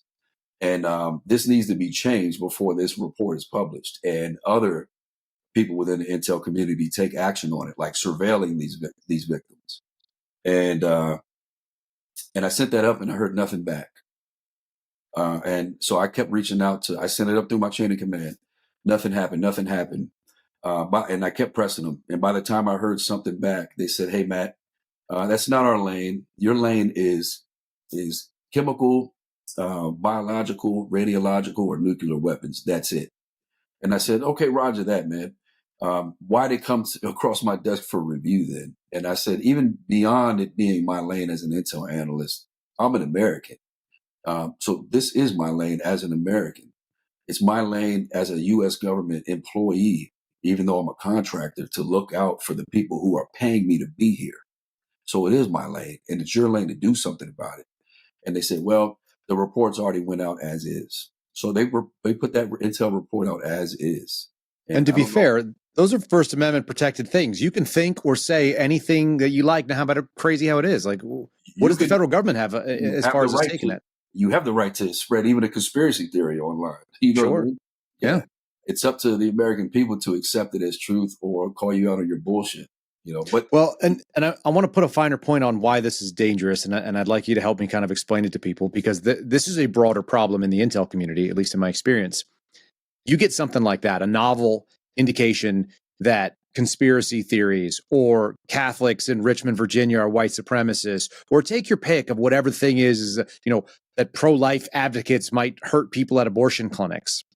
And you don't have any evidence of that because you don't need to write an IIR or any of these other intel bulletins or a domain awareness product. So you're going to generate a report. That's basically your suppositions. It's your editorialization of something. You've analyzed the facts and you've got some, concrete little touchstones. You're going to put them all together and you say, this is what I believe this information means. And you send it out there and it goes across someone's like your desk and there's not another Matt there who says, hey, this is problematic. And by the way, possibly, an illegal use of our resources to call it out. So everybody agrees to it. It goes out there. Well, someone writes on that product. Someone sees that product and writes a follow-on product, which becomes part of a body of work. And now suddenly it is an agreed consensus within the intelligence community that hurricane victims might be targeting FEMA workers because we've got 11 different intelligence reports that have all been peer-reviewed and vetted. Or we think that Catholics who like Latin Mass are problematic because we have 17 people in various field offices from DHS and Border Patrol and ICE and you name it. They're over in the FBI and they're over in NSA and they're all saying, well, these people might be white supremacists, which, by the way, is also illegal in this country. It's not illegal in this country. You can be a white supremacist. We probably don't want to hang out with them, but you can be. You're on it, Kyle. And that's right. Exactly, you're on it. Feed that back to people to understand what happens when you build on somebody else's body of work that becomes sort of like an established mentality inside these offices. It becomes the truth. Once 10 different intel analysts put that out, it becomes the truth and it becomes actionable intel. And that's what I was trying to prevent. And you would think that I'd be applauded for that, but I painted a huge target on my back at that point. Oh yeah. And I knew what I was doing when I did it, but I had to do it. And then fast forward to December, when you remember when all the drone activity was coming. I do. Was here in the DC area. Now this was after the election. So that report that I flagged, remember that was in October. Mm-hmm. So that was before the election. So I was kind of, I wasn't protected by the new Trump administration that was coming in. I was ready to lose my job over it. So fast forward to December when the drone activity was happening here in the DC area. I reached out through my chain of command once again, and I said, hey guys, we are the CWMD team for the Department of Homeland Security. It's our job to protect the homeland from any kind of CBRN attack. And we're getting multiple reports of all these drones here in the area. And we know that bad actors, state actors and non-state actors, are trying to equip drones with CBRN weapons. So now this is our lane. You can't use the excuse now that this isn't our lane. Mm-hmm. I said, why are we talking about this in the office? Why aren't we a part of any investigation into this? Why haven't I heard one word about this drone activity in the office? And crickets once again. And eventually, when I kept pressing, my boss got back to me and said, hey, Matt, not our lane. We don't do drones. So that's what the government workers do, man. They, for the most part, they kick the can down the road and they spend more manpower and time trying to figure out a way to get out of doing work than they do actually doing work. The excuse is always, this isn't our lane. We're not allowed to do this because this is our mission. When in all actuality, it relates to our mission. But so at that time, I was just a thorn in their side. I kept calling out bullshit, calling out improper reports and politically biased reports that targeted Christians. And so I knew it started to be a very hostile work environment for me. And what happened at that point is so over the CWMD program at DHS, the guy at the top of the food chain there is an assistant secretary. Okay. That is appointed to that position by the president. So in January, in came a new assistant secretary. Before you even get into that piece, do you mind explaining to people? Some people probably have never worked in a real hostile work environment where you know that any day somebody could walk you out, or you're constantly basically scrutinized for everything you. Can you explain what the physiological response is? First of all, you're a medic. I have the same background. Can you talk about what it feels like when you're walking in those doors and looking around and realizing that you're not in friendly territory anymore? Yeah, I mean, it feels like I boxed since I was 7 years old, Okay. and it kind of feels like you're walking into the ring. To be honest with you, Oh. you know, when I walked into the skiff every day, it kind of felt like I was walking into the ring a little bit. Like I was walking into a fight. Like everybody was looking at me, like, "Oh God, here's this dude. Can you just shut up, Matt, and let us make our money and not cause any ruckus and not rock the boat? We've been doing this for so long, and here you go showing up, messing everything up for." That's kind of what I felt like, man. But Would you say it's a fight where you don't know who's going to hit you? absolutely, you don't know where it's coming from, and so they took me off of the report reviews. So they took me off the list of people that the reports come to for review, is what they did in retaliation for me flagging these reports. And then so the new assistant secretary came in, and this guy's name was Dave Richardson, and he hit the ground running. Everybody was so his first all hands meeting, he scared the shit out of everybody because he said, "Hey, listen, I'm going to make sure Trump's agenda is pushed forward." And he came very forcefully, and everybody was scared of him at that point. And we had to brief him on what the intel division was doing, and they asked me to do it because everybody was scared. They were like, "Hey, Matt, will you brief the new assistant secretary?" Suddenly you got value now. You're the guy that they need in that fight. Yeah, of course. Right. I was like, "Yeah, I don't give a shit. I'll brief him." I was like, "Wow, this is my opportunity to let them know that what should be happening in this office is not happening," and I did. Yep. And he liked it. And honestly, so they kind of messed up making me brief him that day because he realized my value pretty quickly, and he brought me into all the senior level meetings after that as a contractor. Sure. Usually it's all SESs and 15s in these meetings, and he had me in those meetings from that point on as a contractor. Yep. So he started a series of working groups, complex problem solving working groups, to attack issues that the CWMD office should have been attacking for decades, for years, and they hadn't been. And he had me in all these senior level working groups. And so not to get too in the weeds, but you got DHS headquarters, and then you got this countering weapons of mass destruction program underneath that. And then in the CWMD program, you got these different directorates, one being the Intel directorate where I worked. Well, over each directorate, you have an SES level person, and you have a GS-15 who is that person's deputy. Got it. Well, so the SES and the deputy over the Intel division didn't like the fact that the assistant secretary found favor in me and was bringing me into all of these senior level meetings. And so they already didn't like me for flagging all of these reports and such and finding out who I really was. But then when the assistant secretary found favor in me, they really didn't like me at that point. And the hostile work environment really ramped up. They would come up to me and ask me why he's got me in these meetings. And I would tell them, "Hey, I don't know, man. Ask him. I mean, you're my boss. Yeah, but he's your boss. So that means he's my ultimate boss. He puts something on my calendar and I go. That's what it is, man. I'm following orders of the senior executive person on this program." And so anyway, that really created a lot of tension because they knew the reason that he had me in those meetings and working on the things I was working on is because he didn't have any confidence in those people, because he saw the risk adverseness of them and the inaction. And honestly, so CWMD right now is on the chopping block to be cut. Mm-hmm. And the reason it's on the chopping block is because of their risk adverseness and their inaction the past few years. They have not been doing what they should have been doing. And anyway, so he had me in those meetings because of that. He trusted me. And I wasn't working outside of the scope of my contract. Everything I was doing was Intel related to the division I was in. But they didn't like the fact that he had me in those meetings. So what happened is that hostile work environment ramped up.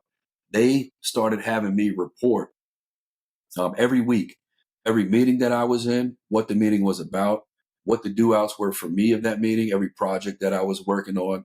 Yep. And I complied. I was like, okay, roger that. Even though the assistant secretary, he chose me instead of them in some of those meetings for a reason. I still complied and let them know what I was working on.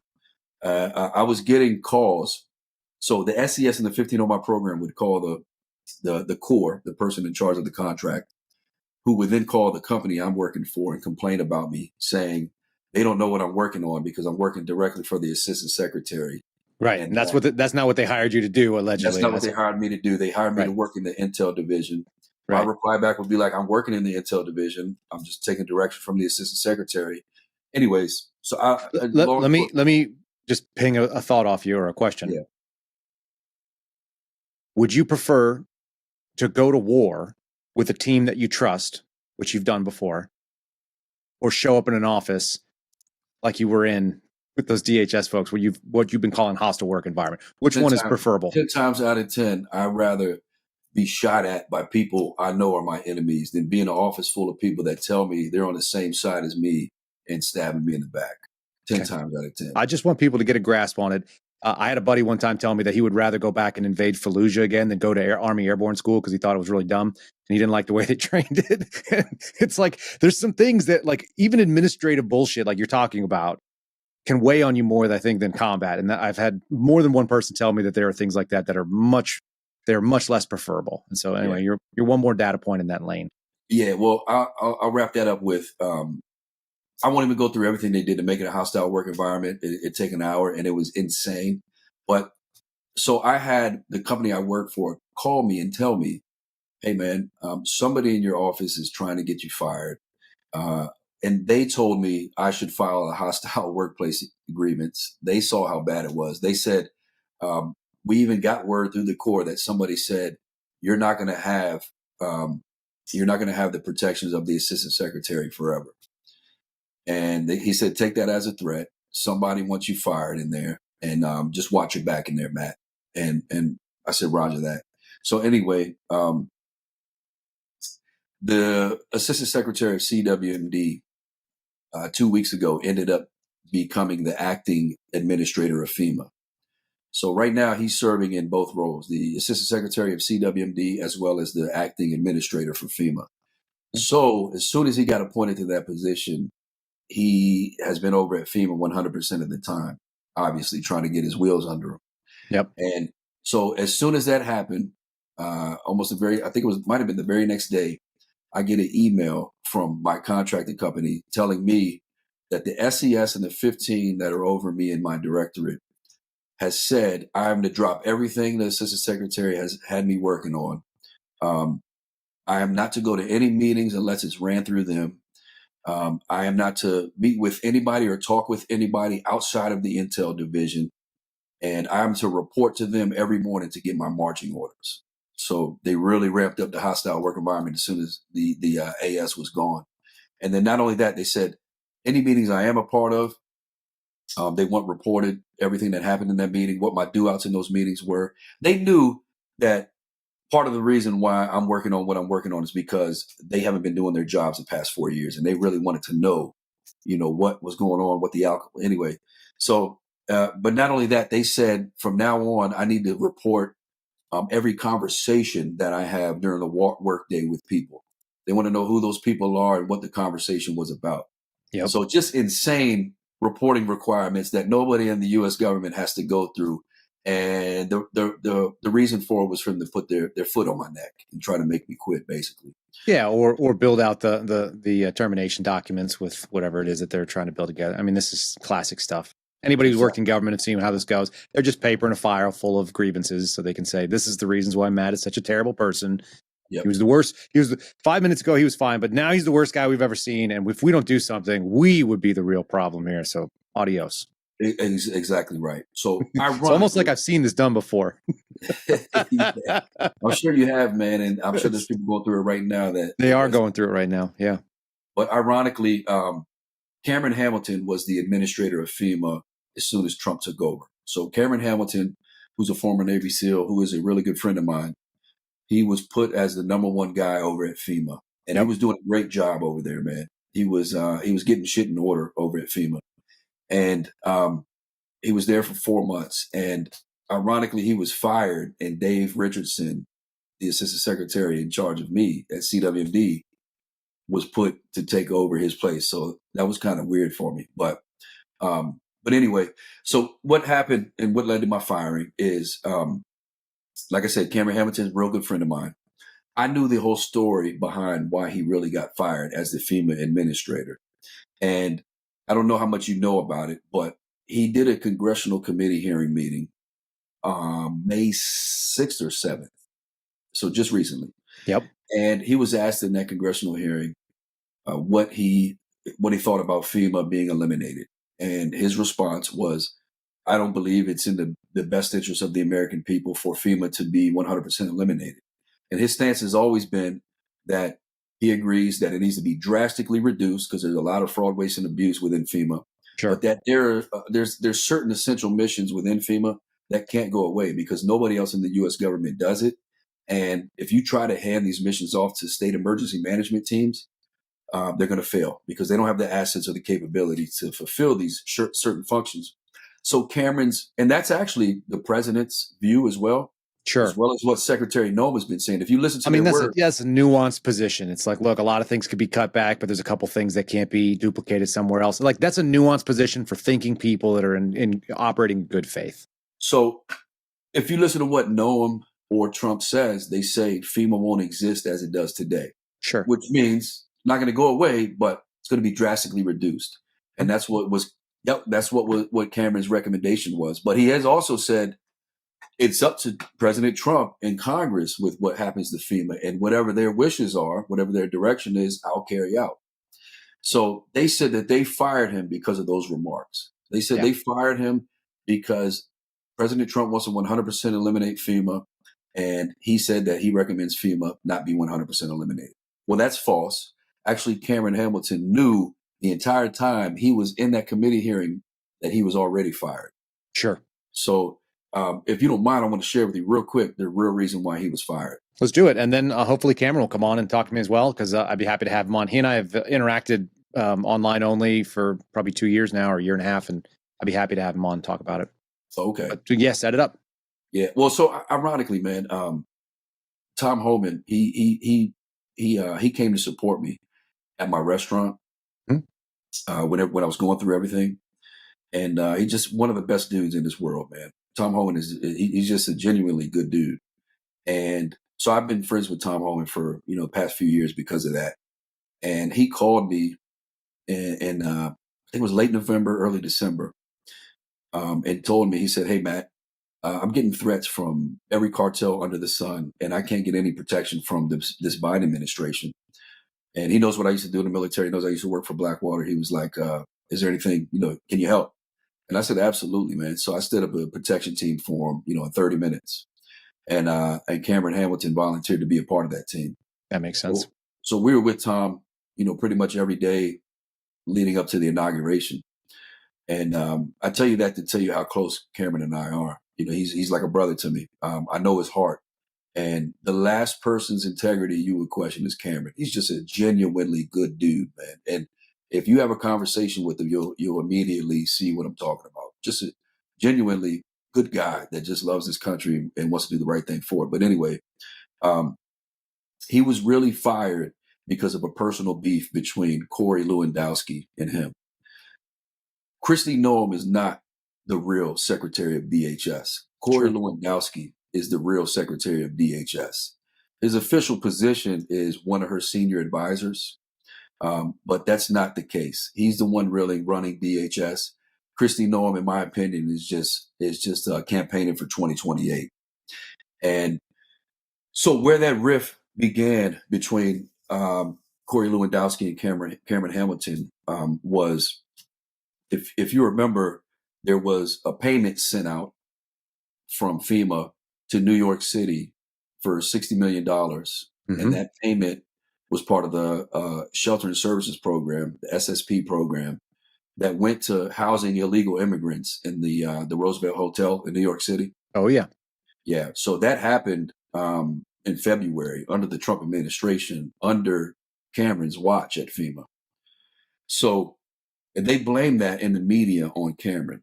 So what really happened with that incident is Cameron was told right away, as soon as he took over, to freeze all grants coming out of FEMA. 100%, lottie-dottie, every grant, freeze it. So he did. He complied.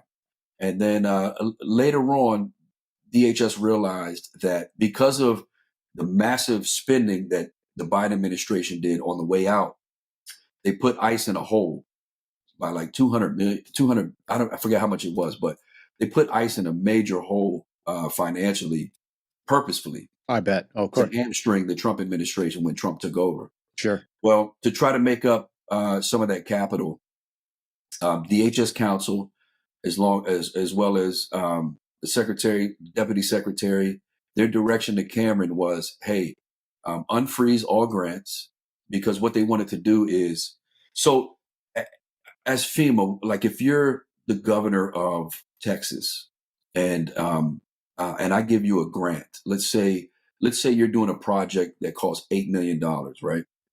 And I give you $8 million to do that project. Well, you've only spent $2 million on that. I can tell you to stop work on that project, and that remaining $6 million we're going to use for mass deportations. So that was their reasoning behind unfreezing these grants. They wanted to use the grant money that hadn't been used by these states for the mass deportation flights and such, which Got is it. a good idea, on paper. So they told him, unfreeze all of the grants, and Cameron triple checked with them. Are you sure you want me to unfreeze all of the grants? And this is all in email, in writing. They said, yes, unfreeze all grants. And that direction came from Kristi Noem's lawyers. DHS counsel said that to Cameron, unfreeze all grants. So he did. He followed orders. And one of those grants that were unfrozen was the grant that went to New York City that was then used to house illegal immigrants back in February. Well, Doge picked up on that. Elon Musk tweeted it out. And this was during the Super Bowl that this happened. Yep. And Corey Lewandowski calls Cameron and just starts berating him, like, hey, what the fuck is this? What's going on? And Cameron's like, whoa. You told me to unfreeze these grants. That came from your office, man. This is not at my direction. You guys did this, not me. And so anyway, obviously, the secretary's office doesn't want to admit their stake to President Trump. So they blamed it on Cameron. They blamed it on Cameron in the media as well, when in fact it wasn't Cameron's fault. He followed orders from the secretary's office. So that right there started the rift between him and Corey Lewandowski, who is actually running DHS. Fast forward to, there was a meeting. So Corey Lewandowski is the senior advisor to Kristi Noem. Well, Kristi Noem's deputy secretary is this guy called Troy Edgar. So Troy Edgar and Corey Lewandowski called for a meeting to talk about either eliminating FEMA or drastically reducing it. And they sent this meeting out via a program called ESEC, which is it's a government program. It's a formal interagency information sharing calendar invite that you can send out. Okay. Well, Troy Edgar sent that meeting out. That the title of the meeting was FEMA Abolish or Reform. And that meeting went out via ESEC. Well, the problem is that many people have access to ESEC within DHS. Yep. So many people saw this meeting about to happen between the secretary's office and the administrator of FEMA that is about abolishing FEMA. So they hold the meeting, and then not even 12 hours after the meeting, it's reported to the media that these senior leaders had this meeting about abolishing FEMA. So it is true. They want to abolish FEMA, right? Sure. Well, Corey Lewandowski, once again, he calls Cameron, he berates Cameron, and he accuses Cameron of being the one that leaked this information to the media. And Cameron says, absolutely not. That wasn't me. I didn't leak any information to the media. So then Corey Lewandowski says, well, then you'll have no problem coming and taking a polygraph to prove so. And Cameron was like, absolutely not. I don't have any problem with that. So Cameron went to DHS headquarters, was interrogated for hours. They flew somebody in out of state to interrogate him, gave him a polygraph test, and he passed that polygraph test. And nobody apologized for it. They just continued to allow the media to blame that leak on Cameron. And so that rift grew between Corey Lewandowski and Cameron. And then also, to be honest with you, in several different meetings, man, Cameron he's a very smart guy. and he just called Corey Lewandowski on his bullshit. And if you know Lewandowski, he's got an ego that won't fit in this room, and he's a guy that he flies off the chain and cusses at people all the time. He shouldn't be in the position he's in, basically. So anyway, that's what soured the relationship between him and Cameron, and he's been wanting to fire Cameron ever since then. And a lot of other things happened, related to what I consider to be corruption that Cameron didn't allow, which is another reason they wanted to fire him. For example, if you remember that Bourbon Street attack in New Orleans, Of course. when the guy shot up Bourbon Street and killed those folks out there. Well, the governor of Louisiana, he declared an emergency for that, and for that incident, he was speaking to Secretary Noam, and said that as a result of that attack, it cost him $50 million in recovery and cleanup from that attack, and he wants to build DHS because of that disaster or that emergency declaration that he made. Sure. He wants to send this $50 million bill to DHS to be paid. And Kristi Noem promised him that, send me that $50 million bill. It'll be paid by DHS some way. We'll fund it via FEMA. So that was sent to FEMA, that $50 million bill. Now, first of all, that attack that happened on Bourbon Street, there's no way that the result of that cost you $50 million to clean up. There was some corruption baked into that. I don't have any evidence of that, but if you just use... We're talking about Louisiana here, so... Oh, man. $50 million, what at most, after the cleanup of the incident, all you're paying for is, extra security for a few days or whatever. That's not $50 million. So there's some corruption baked into that. Anyways, Kristi Noem promised the governor of Louisiana that bill would be paid by DHS and specifically FEMA. So that $50 million bill was sent to FEMA, and FEMA, through the correct process, sent that bill to the White House to be approved. Well, President Trump denied it. President Trump denied that $50 million bill to DHS from the governor of Louisiana. Sure. So FEMA then drafted a notice of denial to the governor. But the problem is, prior to that denial, Secretary Noem have already spoken to the governor multiple times and promised that DHS will find a way to approve this request. But once DHS was made aware of that final denial from FEMA and the White House, once the DHS Secretary's office was made aware, Lewandowski and Noem, they weren't happy. They weren't happy with Cameron. And they sought to find other means to reimburse the state using FEMA funds. Sure. And actually, in April, after Trump had already denied the request, DHS, the Secretary's office, directed Cameron Hamilton to process the request anyway. And Cameron denied and stated that their costs were not reimbursable under a FEMA program, and their disaster request had already been rejected by the White House. So that's another reason they wanted to fire him, because he wouldn't just secretly do what they wanted him to do. Yeah. Well, I mean, what you tell me if I'm putting words in your mouth here, but it sounds like somebody got their image tarnished, and Cameron was a good scapegoat. And that image tarnishing happened with some PR issues that happened in the media that looked bad but weren't. And then maybe a funding request where promises were made that couldn't be capitalized on, because there are actual policy and appropriation mandates that certain money is only supposed to go to certain places, and you got to meet certain criteria. And if somebody's being an honest operator and says, sorry, I can't do that, and by the way, the boss says no, the chief executive of the United States said, I'm not interested in this, I'm not going to sign off. That's the end of that. But doesn't mean that someone's not going to lose their job over it. Right. Yeah. And that's the thing is Cameron says, hey, I'm put here by, ultimately I work for Trump. If Trump approves this, it'll be approved.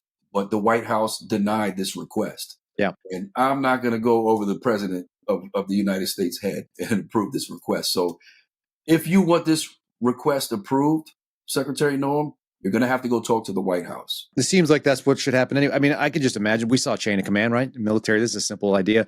If you're working a job and the commander in chief comes in and you've been ordered to do one thing and the commander in chief gives you some different orders, those supersede your immediate supervisor that supersedes the captain, that supersedes even maybe a colonel that's running whatever your squadron or your group or your wing, or I don't know what the army versions of it are, but like it's pretty straightforward. There's one ultimate boss. We know who that person is in the executive. You work at DHS, that's an executive agency. So you work for Trump at the end of the day. And if he came in and said no, there's no real argument there. 100%. But what Kristi Noem is doing is she's collecting political favors. Sure. And I believe she's collecting political favors and endorsements for future. It sounds like from what you're saying, right? Run in 2028. Because while all of these grants were paused, the governor of Missouri actually called Secretary Noem, and multiple people from FEMA were on this call as well. And like I said, all grants were paused at this point. And the governor of Missouri was urging Secretary Noem to make an exception and turn back on grants, at least just for the state of Missouri.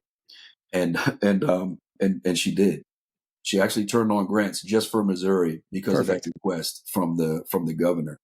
And OMB was concerned at that point, and this came from multiple people within FEMA, that DHS was going rogue with their budget and not involving the president in these significant decisions, which obviously have significant backlash. And in late March, Noem authorized the payments for some of these grant programs. And in April, DHS and FEMA actually received a court order directing the cessation of this manual review that they were doing on some of these grants, and reinstatement of previous grant payments that had been put on hold and legally awarded to the states. But it's obvious that Secretary Noem is she's running around just collecting political favors for, in my opinion, her run for 2028. Sure. Lewandowski is running DHS. He's incompetent. He should not be in the position he's in. And there's some things going on there so there's some conflicts of interest. So the position that he's in, he doesn't have to report financials, and he's involved in a lot of contracts. And I'm not going to make any accusations because I don't want to get sued.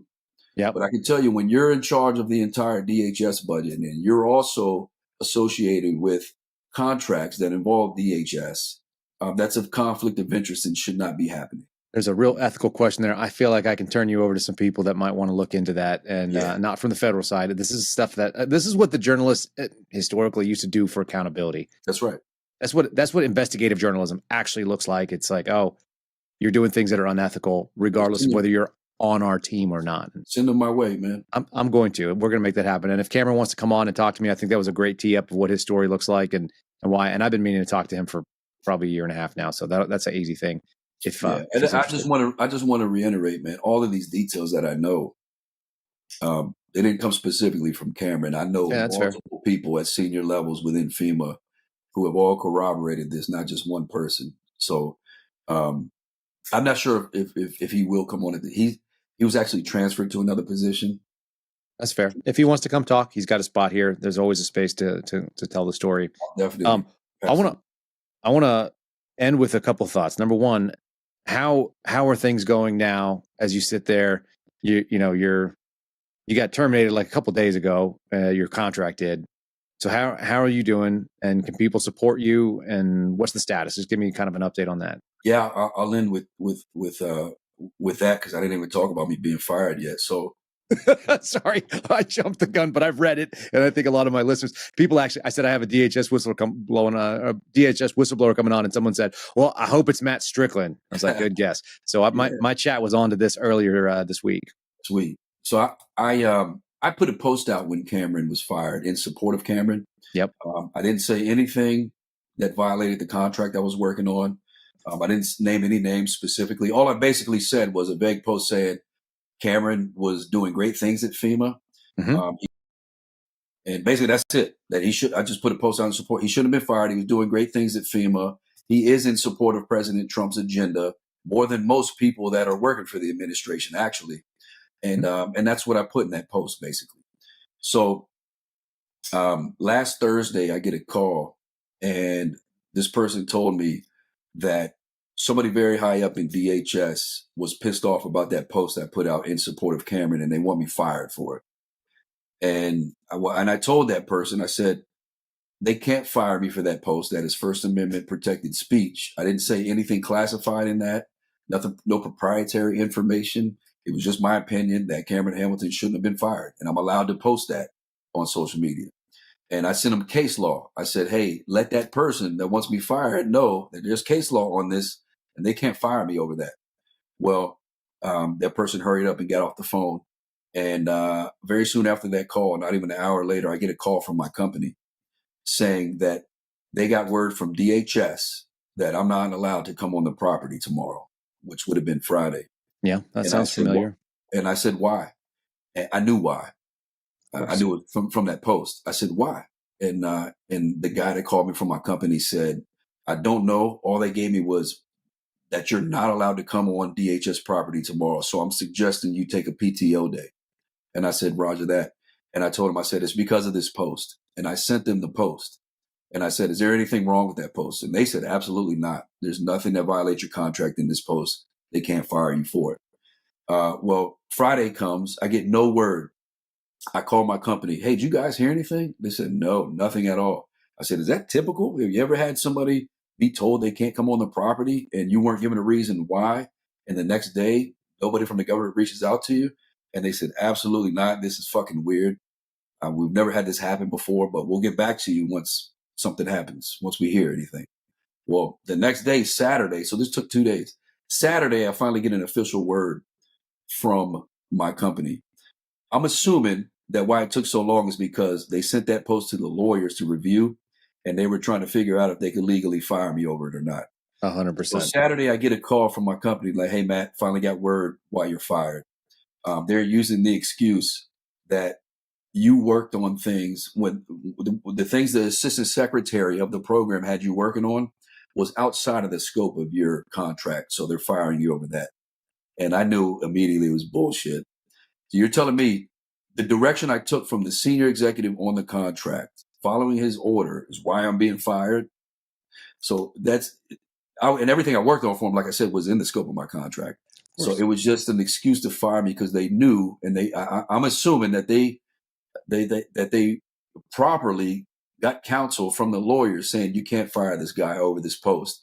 But my opinion and what I think happened is Corey Lewandowski, the maniac that he is, probably said, well, you're going to find something to fire this guy over because he's not coming back to DHS property. And that's what I can happened. almost guarantee that phone call happened. Somebody called out and said, find me a lawyer that's going to find me an answer that's going to go the way we want. Just the same way that you've worked in an intel community that knows how to find the answer no, and not my job, not my lane. Yeah. Somebody will pick up, you're embarrassing us. We're going to figure out a way to make it our problem to get rid of you. And isn't that amazing? It was fire this guy, find a reason. Exactly what you said. Yeah. Predetermined outcome. Go find me the actions that justify and substantiate it. 100%, man. So now trying to find a lawyer that'll help me in this legal battle because I'm not taking this laying down, man. And I love it. I want to do the best I can to help with that too. By the way, if you happen to be listening and this is your jam, you want to get in this First Amendment type stuff, there's a space for that. We've got a couple of leads. Like I said, I've already reached out to some folks and we're going to try to get some answers there. The other answers that they need, man. This should be an open and shut case for them. All the the sad thing is it always takes time, it always takes money, and it takes a will to fight it. You've got that, so that's something. Yeah, I don't have the money. No, but you got the will to go forward with it, and there are people that want to see these. Where I'm at and how I'm doing, man. I didn't have a plan when I spoke up at my restaurant. I didn't have a plan when I blew the whistle on those bullshit intel reports at my job, and I don't have a plan now. I just know I need to do that gut instinct I told you. Yep. I believe God talks to you through. I just followed that, man, and tried to do what I thought I was there to do, which is protect the American people. Is all I've ever done as a contractor. And I didn't have a strategy and a plan of this is what happens next. And if they do this, I'm doing this. I don't have that plan. All I know is I need to do what's right. So I'm in a position now where once again, I'm losing a lot of income for doing the right thing. But like I said before, man, I'll mow lawns if I have to. I don't give a shit, but I want to be able to look my kids in the eyes and my wife and look myself in the mirror and be proud of myself at the end of the day. So, anybody that needs a lawn mowed, man. Out in Fredericksburg, yeah. Well, I love it. Let me put one last thing in there as just a kind of reflection, and you tell me what you think of this. What do you make of the fact that a guy who joined the Army at 17 years old, and you know, now you're 41 and you're talking to people that are sub-cabinet level positions, and you're making friends with people that are on the news every day, and you're in this actual, like, you're at a level that probably doesn't make a whole lot of sense to that 17-year-old kid. Do you ever have that moment where you sit back and go, like, how the hell did I get here? I do. You know, I have those moments like I told you about when I walk into the office as an intel analyst, and I've never been an intel analyst, where I think I don't belong here. I'm not supposed to be here. Everybody's smarter than me. When I actually meet these people that are on TV, these people in these high-level cabinet positions, yeah, I realize very quickly, oh, I am supposed to be here. These people are not impressive at all whatsoever. These people are liars. These people are here for self-gain. These people are here to make money, and that's it. Honestly, you know, the deep state that people talk about, the establishment, whatever you want to call them, there's some people who are nefarious and actually trying to do things to hurt people, 100%. But the vast majority of them are greedy. They're power hungry, and they'll do anything it takes to make a lot of money. And that's what it comes down to. And these people they're not intelligent. Like I said, they're not impressive. So when I get around these people and I meet these people, and I think this 17-year-old kid from the neighborhoods I'm from shouldn't be here, I pretty quickly realized that, oh shit, yeah, I should be here, because these people are the reason why we're in the position that we're in as a country. And there's very few people actually represent the American people. And that's why I love Tom Homan so much, because he's one of those genuine people that don't give a shit, will absolutely get fired for doing the right thing for the American people. And I know not a lot of people know him. They just know him from being on TV and such. But I can tell you right now that dude's got your best interest in hand. And I wish everybody in government was like him. But unfortunately, 98% of people aren't. Yeah, no, they never will be. And the other fun thing is all those people that you wonder whether or not you should be in the same room, they wouldn't have survived the things that you've survived. It becomes really obvious when you start meeting folks like that. I've had similar experiences. So yep. I appreciate your assessment on that too. It's, like I said, it's one more just confirmation of something that everyone expects, that these people are heroes and they've got a name they recognize, and therefore they're going to go do something for you. At the end of the day, most of these people, they're self-interested. You know, it's not evil, not in a sense that they're diabolical. It's evil in the sense that they just don't have any scruples or moral, and they're just willing to. Well, let me ask you a question, man. Sure. Do you ever think about why it's always the same names that are picked for certain positions, especially now when in the past 5 years, so many true patriots have stepped up and done the right things for America and the American people that should be in certain positions? Do you ever ask yourself, why is it always the same people that are nominated for these positions and we get the same result? Why aren't some of these people who have been willing to give up everything, like the people who were kicked out of the military for not taking the COVID vaccine? Why aren't some of those people promoted to some of these high positions? Why is it? No, I mean, I have an instinct. It's the most cynical instinct there is, though. Yeah, I'm with you. I think we got the same instinct on that, man. You know what? Next time you're in the DC area, we better go get a fucking beer, man. You know, it's a deal. It's a done deal. I hate being in DC, so it'd be nice to stand around someone that I don't hate being around. My worst instinct is always that some of these people have no other choice but to do that kind of work. And for whatever reason, and maybe this is the worst thing, because cynically I can look at other people and say, those are crappy actors, those are bad people, and I don't want them in charge of anything. But the other problem is that Americans, and maybe this is the legacy that we learned from COVID, maybe you and I learned the same lesson. Americans desperately want a king. They want someone to say that it's all going to be all right. They don't want personal responsibility to do the hard thing on their own. And then the worst part of it to me is, as long as they feel like they can root for their team, it doesn't matter if their team does the right thing when it happens. Well, you're absolutely right, man. We got an idolatry problem is what I call it. They want somebody else to do the hard part for them. That's right. In all actuality, you know, like if I wasn't the only restaurant in Virginia to do what I did, if 100 other restaurants stood up and said no, there would have been nothing that they could have done about it. Same thing. 100%. Same thing. There's no reason why people should know your name, because what you did should have been common. In the same way, exactly. It's the same story for me. There's nothing exciting or exceptional about what I did, in my opinion. You know what the craziest thing is after I won in court, COVID mandates were still in place. I thought for sure when I walked out of that courtroom and I proved these mandates were unconstitutional, I thought for sure the next day all restaurants would do what I did. None of them did, man. They Cowards. still followed those mandates, even after I proved in court what I proved. And it just, man, it doesn't compute in my head. I don't have an answer for it. People ask me, why do you think that is, Matt?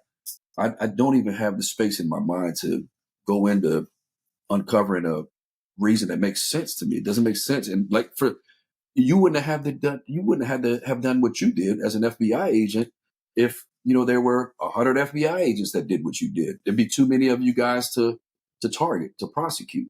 But unfortunately, man, there's not a lot of Kyle Serafins in the FBI or in the USG as a whole. And that's the reason why they can put all the resources they want to target you and get you up out of there, man. And the saddest thing is one, it was effective because it got rid of me and everybody got the message. The same way they just got the message that anybody that was feeling the same way you were in your intel shop, they realize, hey, shut your mouth or lose your job. Those are the two options. It's very straightforward.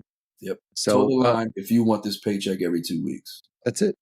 We used to say that some of these people don't love service. They don't love America. They just love seeing that golden eagle take a shit in their bank account every 2 weeks. That's weird.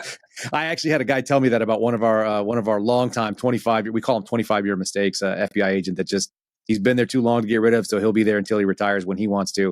And I said, what does he like working? Does he care about the mission? Does he care about anything? And they go, man, he just loves seeing that golden eagle shit in his bank account. Yeah. And you just go, what a disgustingly pathetic. There's better ways to make money than being in the United States government. There really are. There is, and the problem is, like, working for the United States government should be such a noble thing. You should brag about it. Yeah.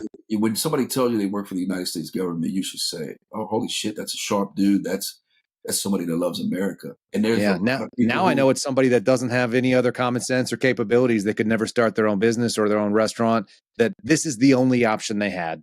Absolutely. And if you take it away from them, then you're going to be paying them on welfare. My buddy calls it a glorified jobs program, and it's just basically welfare by another name. And I don't disagree with most of those jobs. It's highly paid welfare is what it is. Yeah, it is. Yeah. With the dignity of not pretending like you have to accept the dole, even though you don't provide any service for anybody.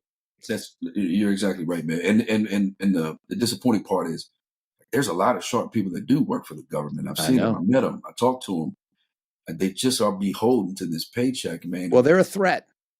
They're also a threat to anybody that sucks. So, like, God forbid you step out and try to do something and be exceptional, because if you do, you're the problem. Right. You are a problem as an exceptional human being. Like, they don't need that. Nobody wants to see exceptional people. That's a good point, man. I hope, some of you government folks watching, contractors or blue badgers, whoever you are, that are sharp and that actually do love this country, but maybe haven't stood up and said something because, of self-preservation. I hope you guys change your mind here at some point soon and start doing what you're really there for, which is working for the American people. And I promise you, once you do it, you'll feel much better about yourself. That's right. Immediately, instantly, you'll feel much better about yourself. And I know there's a lot of patriots still working for the U.S. government, and there's a lot of smart people working for the U.S. government. I just want you to prove that to us, man. Step up and do what you're there for. Represent me and everybody else who's on the outside, hoping you're doing what you should be doing behind closed doors. Yeah, I'll go on record and say the pay is shit, but the feeling of doing the right thing is good. So they kind of balance out. The road is tough too. And you wonder why all of these famous people that have millions of dollars are the most depressed people, because money can't buy happiness. No, it can't buy integrity either, can it? It can't buy integrity. It can't buy time. It's like the analogy. If I gave you $1 million, would that make you happy? You would say, yeah. And I'd say, well, how about I give you $100 million? Would that help you out? You'd say, yeah. But what if I said, I'll give you $100 million, but that means your life ends in 2 weeks. Would you take that deal? Nobody takes it. Nobody takes that deal because time is way more important than money. And so is integrity and being able to look at yourself in the mirror. So people, just please understand how deep and how meaningful that analogy is, man, and take it to heart and start doing the right thing. And you know what the right thing is. And I promise you'll feel much better about yourself. You might have a smaller bank account, but you'll sleep so much more soundly at night. You won't need that CPAP machine. I promise you. So good. You got a friend here, Matt. I appreciate you spending all this time with me. Thanks for working through the exciting power outage we just had, which was fun too. And, yeah, I'm glad HRT didn't bust through your door, man. I thought you and me both. Like you said, you sleep more soundly, except when you start thinking about the tactical team that might be prepping to come through your door. That doesn't make you sleep soundly at all. Well, thanks, Kyle. I appreciate that, brother. And hopefully we'll have the chance to get together in person, man. And I hope so too. Yeah, open line of communication. You reach out anytime, I can help you, and I'll do the same. Sounds good. All right, thank you, brother. All right, buddy. Have a good one. And that's the Sunday Sit Down with Matt Strickland, a true suspendable friend. I didn't know that we were going to have so much in common. I love finding out that there are people out there that have the same ideas. They saw the same things that many of you did, that I did, and they made the same decisions that many of us did as well, which is that what is it worth if you can't look your kids in the eye and be honest and proud of your actions and know that you at least took the fight to the enemy where they were when they came at your door, and you didn't cower and wait and hope that somebody would come and save you. It's a good message. It's as good as any for a Memorial Day. God bless you. If you guys want to check out the show, you can always do so during the regular weekday shows. I'd appreciate it if you did at rumble.com/Kyle Seraphin. That's the easiest way to do it. If you're watching this and you have not hit a like yet, that's the thumbs up. Please do so. Same thing over on YouTube. We really appreciate the new viewers over there. It's making a big difference. Over 10,000 and climbing right now. YouTube.com/@Kyle Seraphin. It's so easy to get the show a day early if you're so inclined, and you can do so by going to our locals channel, and that's just locals. It's KyleSeraphin.com, rather. Spotify is the easiest way to take it with you, and that's KyleSeraphinShow.com if you ever want to get the link right there, or if you want to share it with a friend, we'd really appreciate it if you did. Like, share, subscribe, comment, etc. You guys know how to do it. All those things boost us up in the algorithm. Leave us a 5-star review if that's an option where you're at, whether you're on Apple or whether you're on Spotify. All those things are very appreciated. We always grow a little bit there, and it does help the show rankings. So that's it for me today. I hope you guys have a peaceful and thought-provoking and a joyous Memorial Day, because those who lost something and left it all in the field out there, all the people I know that serve this country, they wanted you to be able to enjoy it. Remember them, but also celebrate your families that you're still there with. All right. God bless. See you again on Monday, on Memorial Day proper. We'll do something special. Thank you for listening to The Kyle Seraphin Show, streamed live weekdays on rumble.com/Kyle Seraphin. Follow Kyle on Twitter, Truth Social, and Instagram @Kyle Seraphin.